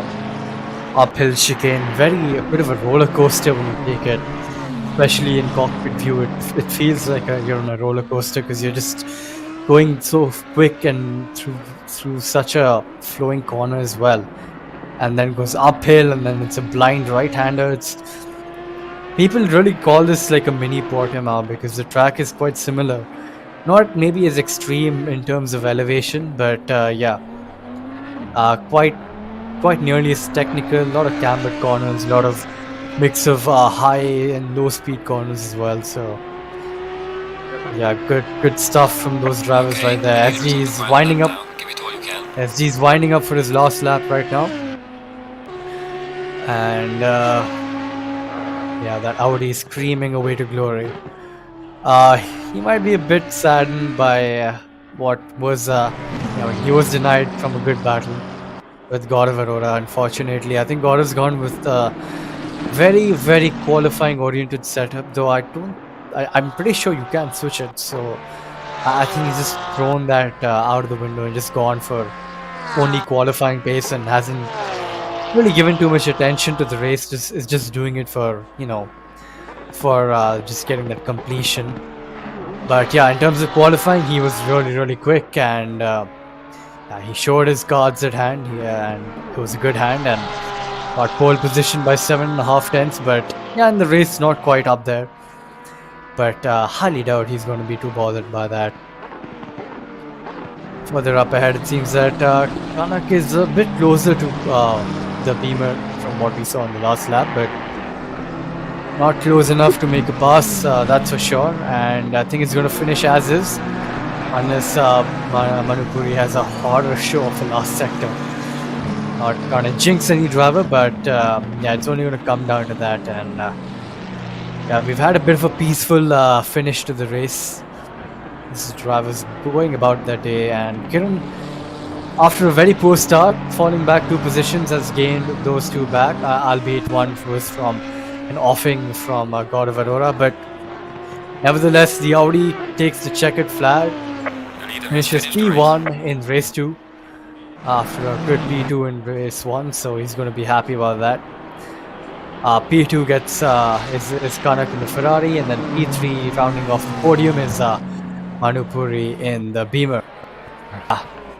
Very good race there, and as Gaurav takes no prisoners on the last chicane, and that's the track, just trying to finish his race as quick as possible. And yep, that's it for Barcelona. Not really. I wouldn't say so. 10-second penalty Dark Knight had earlier because of a collision with Jay Pratap. Jay Pratap is hanging on that 11.5 second gap.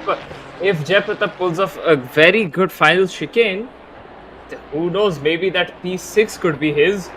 All eyes on Jay Pratap then, as he will be the final car finishing, but not only because of that, but because Dark Knight has a 10-second penalty. Will Jay get it at the end?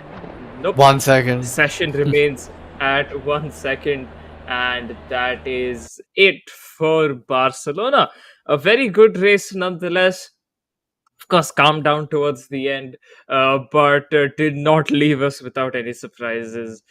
We do have Monza coming up then in just a few minutes' time, with, of course, the same format: 10 minutes qualifying and a 20-minute race there. And of course, the most that the Porsche of God of Aurora can hope for is that he does not make a mistake there, because here at least he was closer to the pack that was behind him. In Monza, considering the high speeds and all that stuff, if he spins out, he'll be pretty much left behind. But we'll just have to wait and watch, as we will come back to you guys just after this short break for Monza. Horizon, turn us to thousands, and we'll grow in number, fueled by them to see the horizon, turn us to thousands, and on we'll go, through the wastelands, through the highways, till my shadow turns to sun rays, and on we'll go, through the wastelands, through the highways, and on we'll go.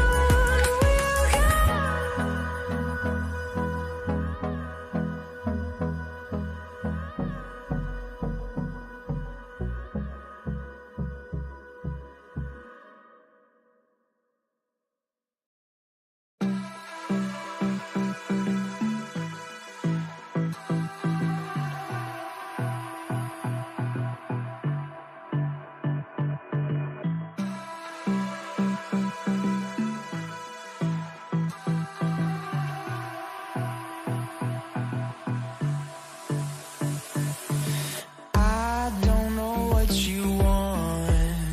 Let's have a bit of fun till I downfall. My love, if you feel like I do right now, don't say you're on the run to the other side, my love.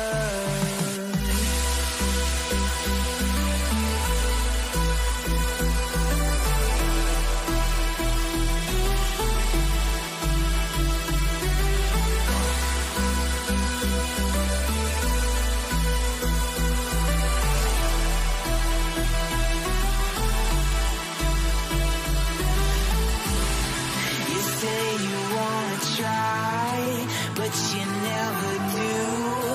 Sugar, there's a reason why we lose. You say you wanna cry, but you never do. Sugar, there's a reason why we lose.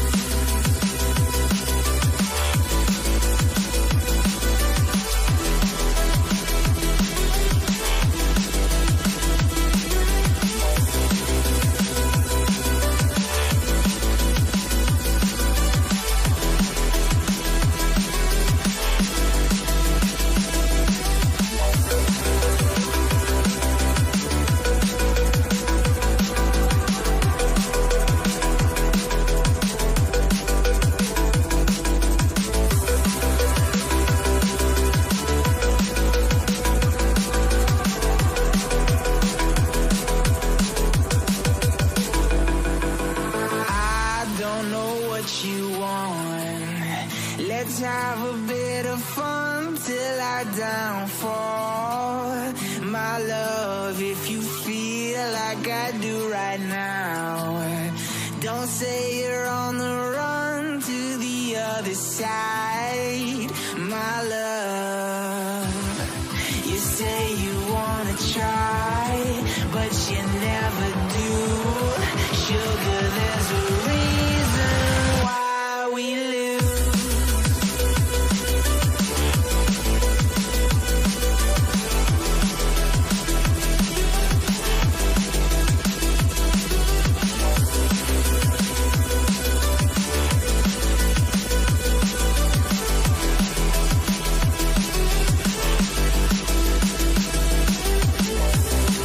You say you wanna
And we're back for the final qualifying and the final race for this week of qualifiers. Just before we go into the semi-finals, a lot on the line for these drivers. Some of them still yet to win the cash prize, of course, and some of them still yet to even qualify for the semi-finals.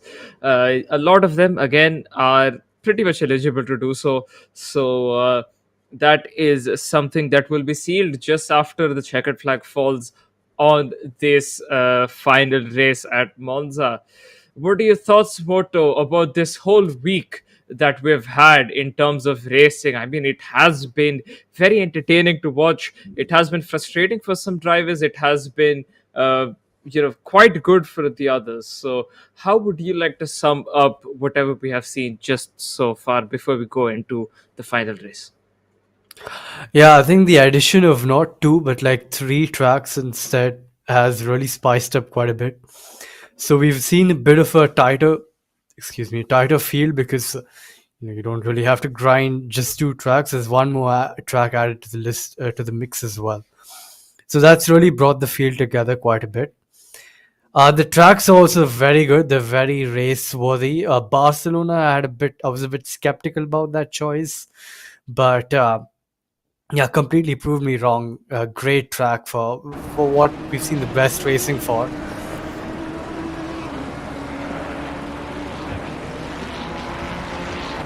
Even though the layout is a bit boring to drive on, the racing is always up there. And then, I mean, you can't go wrong with Spa. It's one of the best circuits in the world, and yeah, I think everyone loves to drive in it as well. Regardless of how long it is in a GT3 car, it's still quite fun to tackle. So yeah, it's been a good week. It's been a great week. Better than the Q1, I'd say as well. For the viewers and for us as well to watch and commentate on. So yeah, it's been a really fruitful week, and I think we're just gonna get in for the first few laps coming in from Monza, and we can go on board with Gaurav Arora, who's gotten pole in both the sessions so far. Could he make it a hat trick of pole positions? I wouldn't put it past him, considering how rapid he's been tonight. But yeah, the race is going to be a completely different story again, I think. But yeah, approaching the second chicane, locks the rears a bit and goes completely wide. That's not the optimal line through there, and backs off understandably so. Yeah, and I think he locked the fronts instead of the rears. I didn't see his rear spinning, so he just locked up and went straight. So that was probably the fronts locking up. SD also on the lap. Everyone's on the lap actually, other than of course Gaurav, who has backed out. But if you look at invalidation's point of view, then yes, of course, no one's invalidated the lap just yet. SD still continuing through the first Lesmo, getting a good line through there, carrying a lot of speed coming into the second Lesmo. That Marshler maybe wants his hand chopped off or something, because you don't really want to be waving that flag when a car's coming right at the apex. But yeah, SD is getting a nice little slipstream from the car head. Car number 7, that's Kiran. He's getting a nice slipstream off of him. It's not going to be too much, but every little bit counts because again, the temple of speed. You need all the top speed that you can get. Kieran has made a mistake, so rather he's backed out. So that's the end of the slipstreaming story for SD here.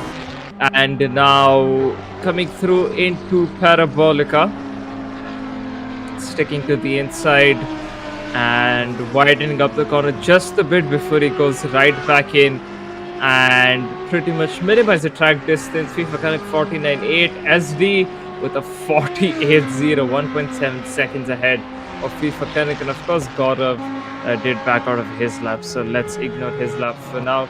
Dark Knight slotting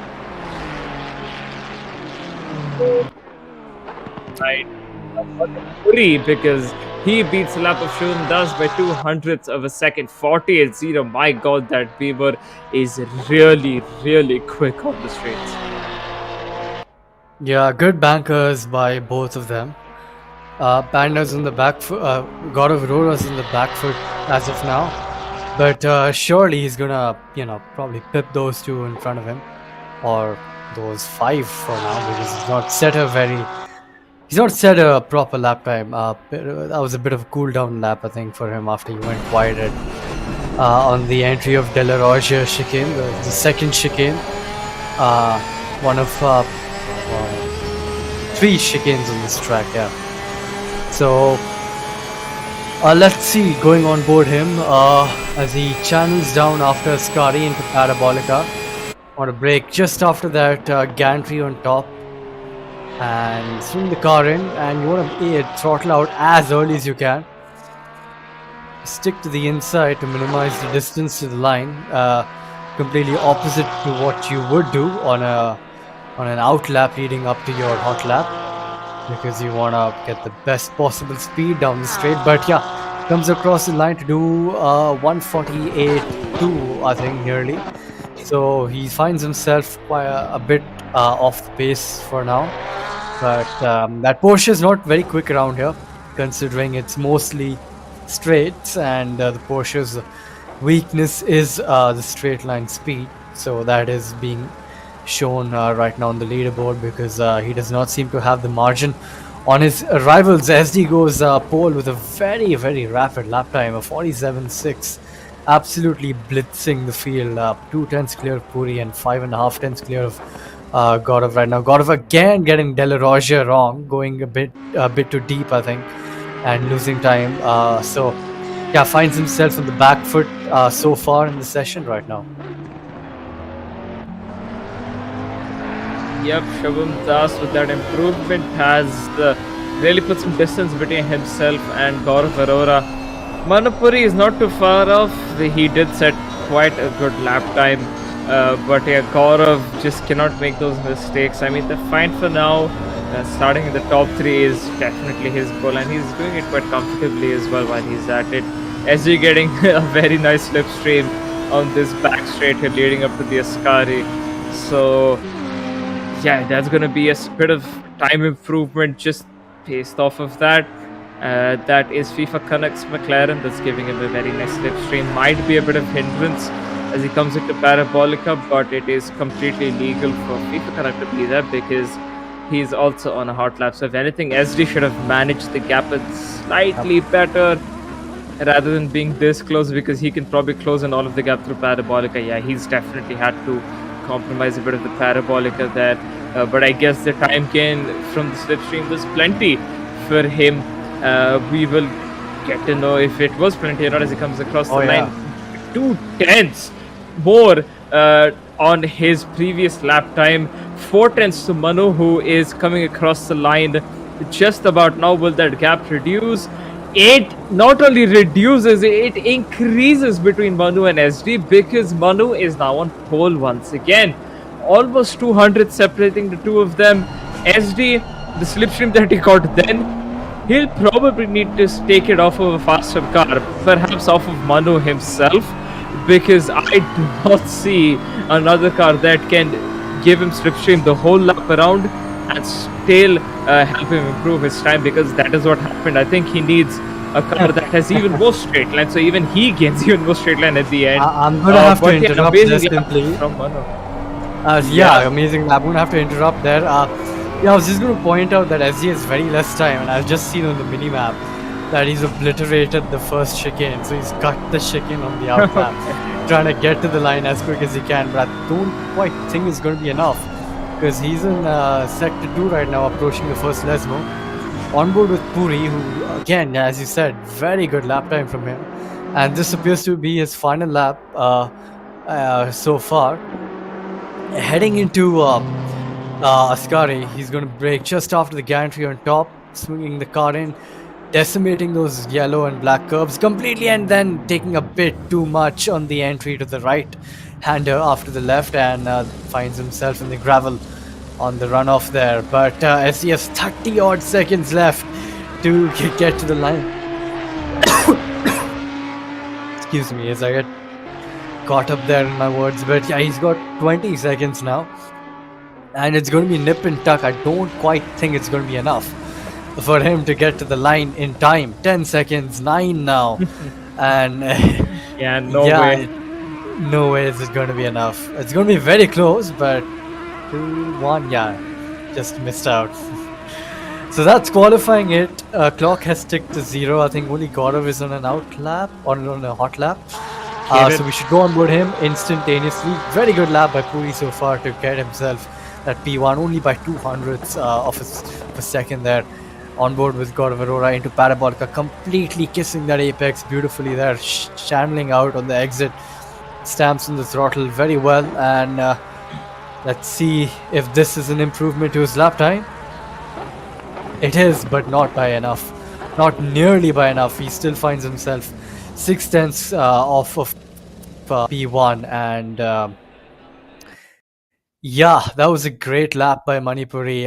Both SD and Manipuri as well. I think SD would have pipped him had he gotten to complete that last lap, because I think he was hindered by the traffic in the form of Kanak's Ferrari. But, as you said, completely legal for him because he was on his own flying lap as well. And it's down to the driver behind to, maintain that gap.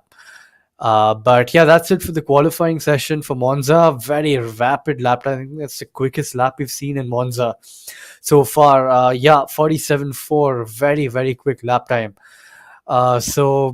I think simply we're just getting geared up for the race now. I think that's all that's left for tonight. A final showdown in Monza to round off day 7, the final day of qualifiers 2, and we're going to be at it just after a short break.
Well, all that remains is a 20-minute race at Monza coming up before the people who do qualify for the semifinals have, of course, finalized, and the people who have won the cash prize are also finalized.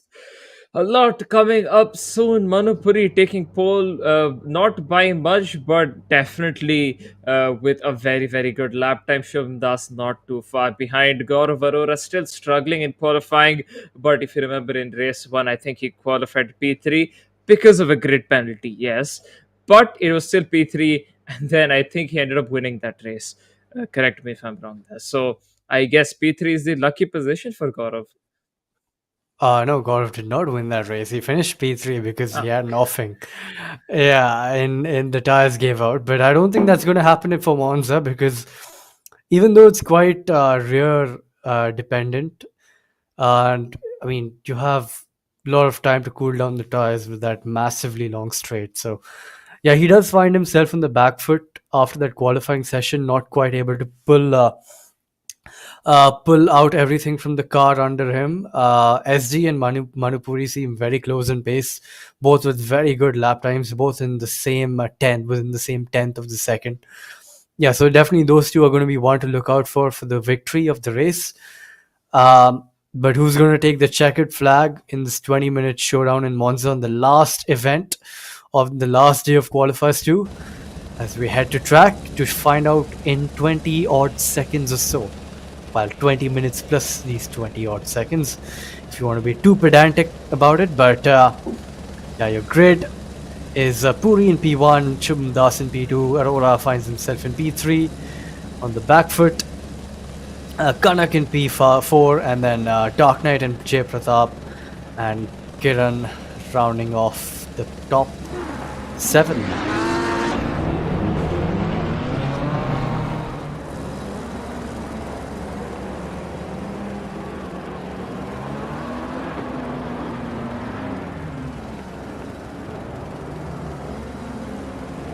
Drivers are now, of course, doing the usual. I mean, we're all used to looking at this point. Using the brakes to warm up the tires and just lining up, staying in formation, staying in position, making sure that they can get through. And now SD will be starting up right behind Manupuri. As once they cross the line, the green flags will drop any second now. Green line, go. Green. Manupuri off to a very good start. SD off to an even better start, but to no avail because that Beamer has an amazing amounts of straight line.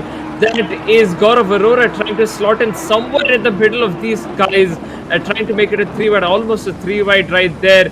SD breaks late and it gets snapped by Aurora then gets through. That is FIFA Kanak taking the off-road re-entry road right there, and he has joined back in the correct position. So no time penalties for him just yet. Shubham Das and Manupuri only 3 tenths separating the two of them, but I think Manu is definitely going to pull away at this current pace because that Beamer has too much straight line. And Gaurav has closed on to SD through that chicane. I think SD has made a mistake somewhere there, and that is why Gaurav Arora is pretty much right here on the rear of SD. Now has a slipstream. Question is, can he make a move already going into the Ascari chicane? I do not think that it is possible. He can have a look. No, he's just getting close. Doesn't even bother to have a look. Just knows it's not possible. Not worth fighting right there and losing a lot of time. Makes a bit of a mistake to lose time to SA once again. So looking like a very consistent trend of Gaurav to just catch up and then instantly slow back down after making a mistake. Yeah, very clean start there. I think the white Ferrari got caught off guard by Gaurav having to brake so awkwardly because he broke late and then he broke again after throttling because the cars in front is slowing down a bit too much, and I think that's what caused this Ferrari of that's Jay Pratap. Yeah, Jay Pratap to go get a bit off guard As Kiran's trying to go around the outside, who's going to be the last of the late breakers? It's the white Ferrari. Kiran's going to try and go for a switchback. That's Dark Knight, who completely misses the braking point and goes into the runoff. Does not end up with the drive-through, thankfully. So that's good on him. But good wheel-to-wheel action right there between Kiran and Jai Pratap, who seems to have a bit of pace in this one, actually. Been a bit of a driver who's just got lost in the pack, but right now is putting on a good show for us because he's making that Ferrari as wide as possible from the blue Ferrari behind him. Even though having a great exit out of the first Lesmo, tries to switch back but turns in a bit too early there. Kinda gets a beautiful line on both of them, and that's a double overtake for him in the McLaren. Very, very smart racecraft from FIFA Connect right there. Only smart, but also quite safe. You just have to wait until the moves come to you. You don't have to go there, start making moves when you're not significantly faster. Kiran is late on the brakes, almost hitting the rear of Jai Pratap, and could have caused a big collision right there if Kiran. If that ABS, if those brakes of that Ferrari just didn't kick in properly at that time. So yeah, these kind of mistakes are just not helping Kiran out, and they won't help anyone out either, because it just wastes time at the end of the day. And then when you have drivers like FIFA Kanak around you who do just that, and that is capitalize on mistakes of others, they just pull away, and you can already see how much further ahead FIFA Kanak is from these guys. Kiran once again late on the brakes, and again off to no avail. It's not gonna help him out in any way, shape or form. If anything, just create an even more dangerous environment around him. Manupuri pulling away, but Gaurav Arora not letting Shubham Das pull away from him. Right on the tail of Shubham Das right there, and seeing where he can make a move, try and eye up a place where SD is much weaker and try and make a move there. So clearly SD is not good through the second chicane. That is where Gaurav has gained a lot of time. So I think Gaurav has to improve on the exit of the first chicane and just get a much better line through there to fully make a move there. Kiran finally making a move on Jai Pratap on the straight, giving slipstream to FIFA Kanak so that he apologies to Dark Knight so that he pulls in.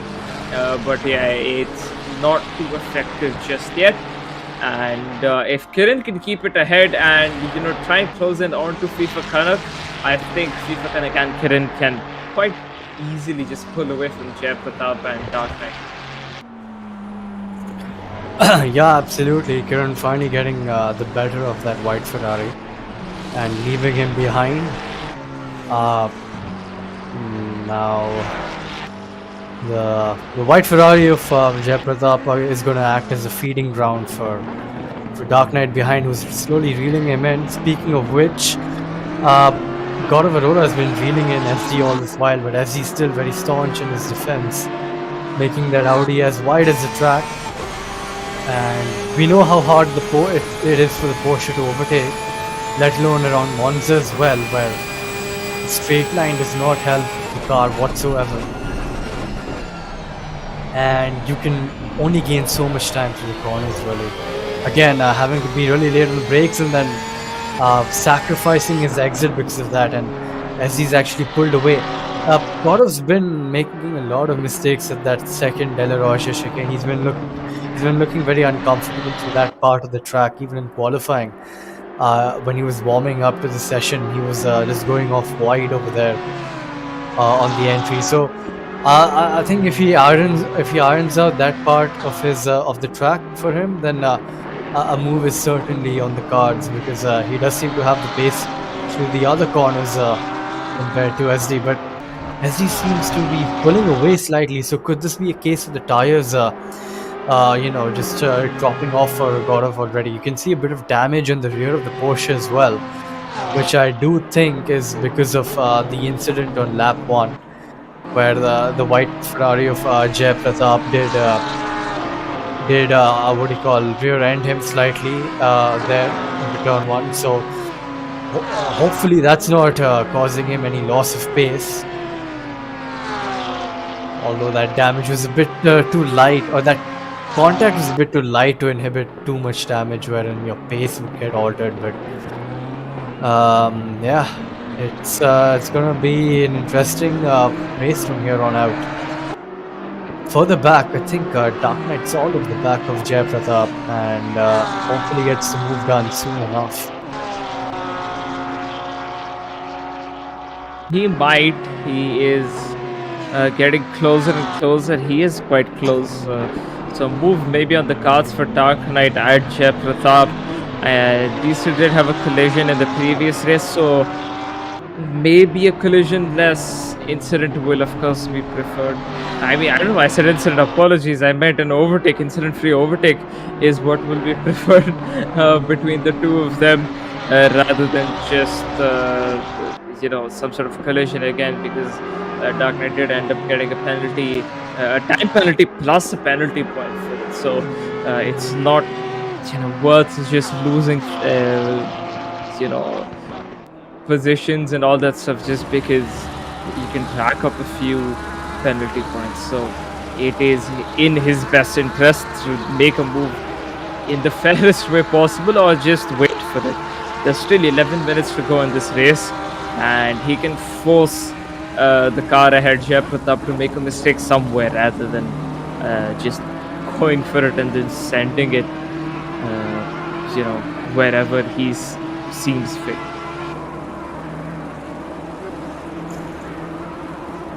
Indeed, as you see the Beamer just doing consistent lap times, though SD sort of gotten into his groove as well now, matching him.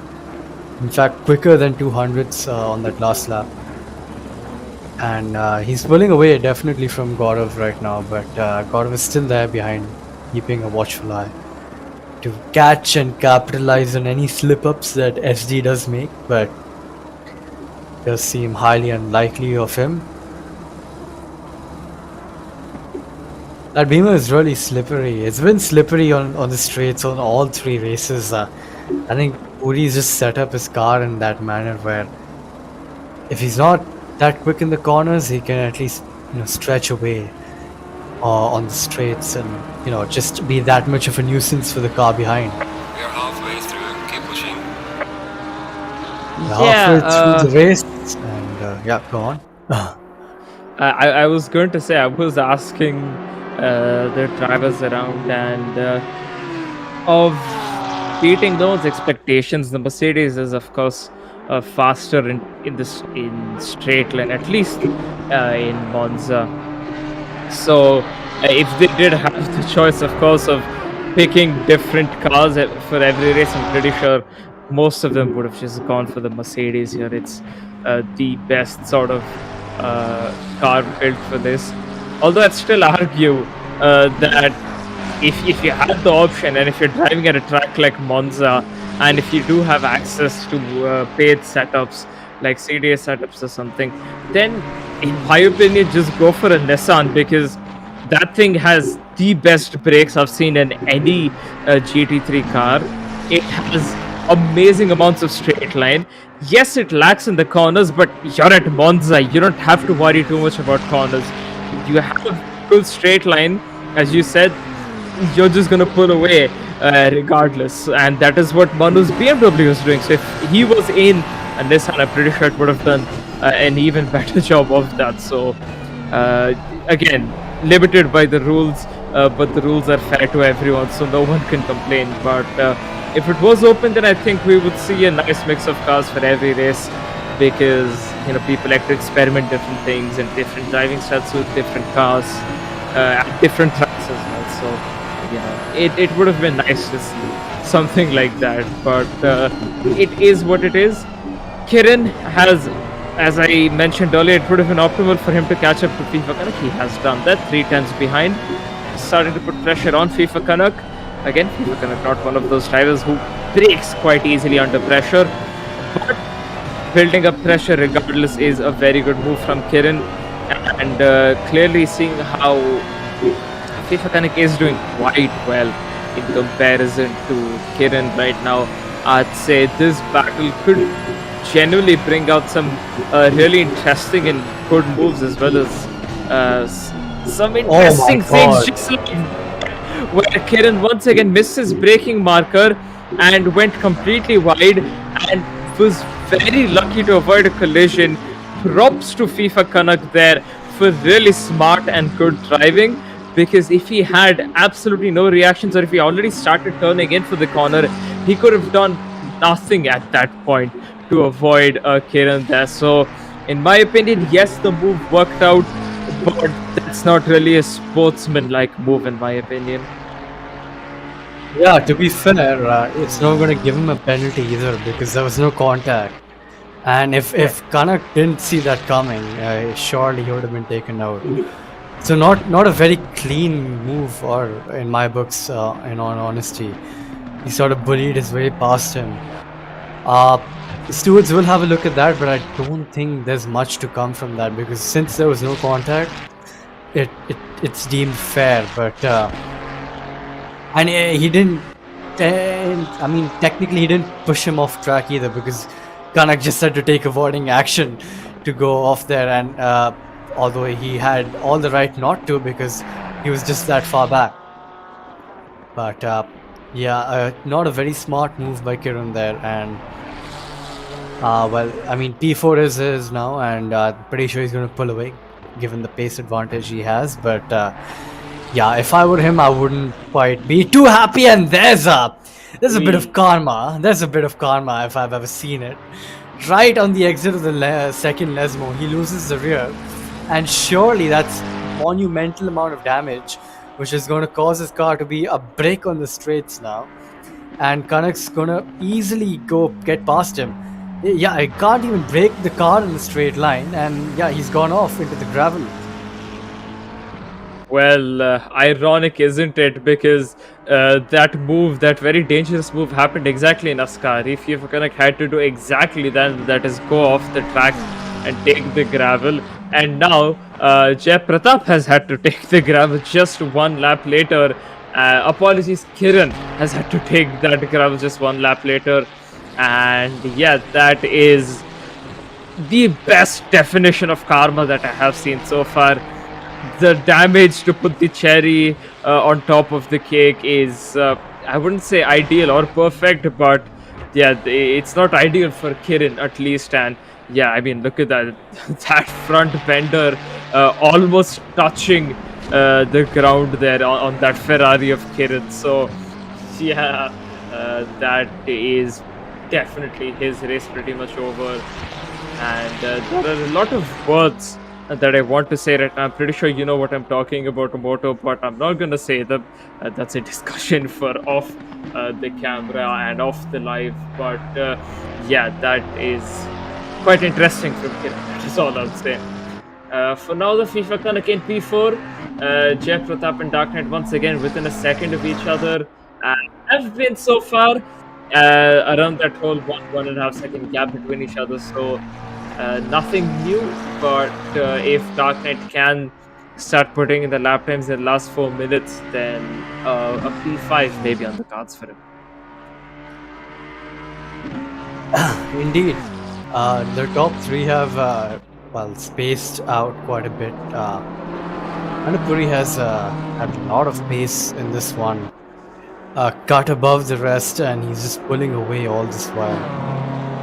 And got quite a substantial lead with 48 zeros, which is absolutely rapid in race trim. SD 3 and a bit tenths off of him, and Gaurav Arora 6 tenths off of that time. So yeah, surely has a complete advantage heading into the final 3 minutes of this race stint now. SD will be well, I don't think he's got more to offer. Only thing he can hope for is another slip up in front of him. But doesn't have Panda in front of him to benefit. It's only he's behind him this time. So yeah, P2 is definitely secured for him because Panda does not seem to have any more pace in that Porsche under him.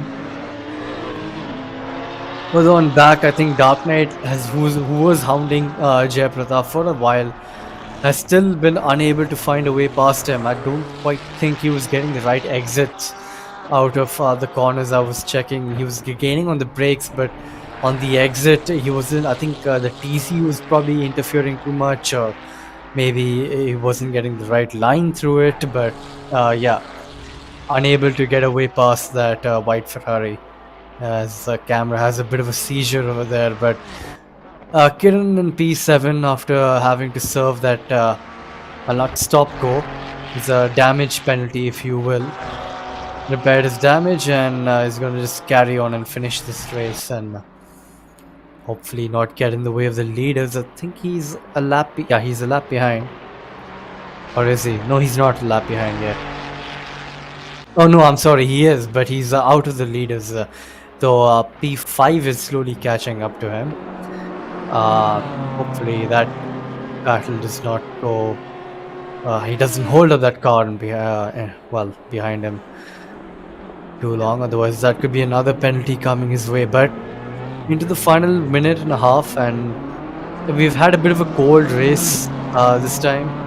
Not much going on about. A bit of action between FIFA Kanak and Kiran, which was cut short by that reckless dive bomb, and then we saw what happened afterwards, and don't think we need to comment on that any further. But Manupuri is going to be pretty impressed with this race. Has led all the way through. Has had quite a peaceful race this time, not having to defend or attack from anyone. And with a minute left on the clock, I think he's going to have to do one more lap after this, and it's going to be a race win for him. Yeah, the race, I mean, it was pretty much settled from the beginning. No, people were close.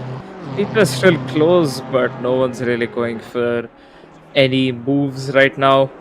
And yeah, that's pretty much the end of the race here. Yeah, Puri will have to do one more lap. Even slowing down is not gonna help.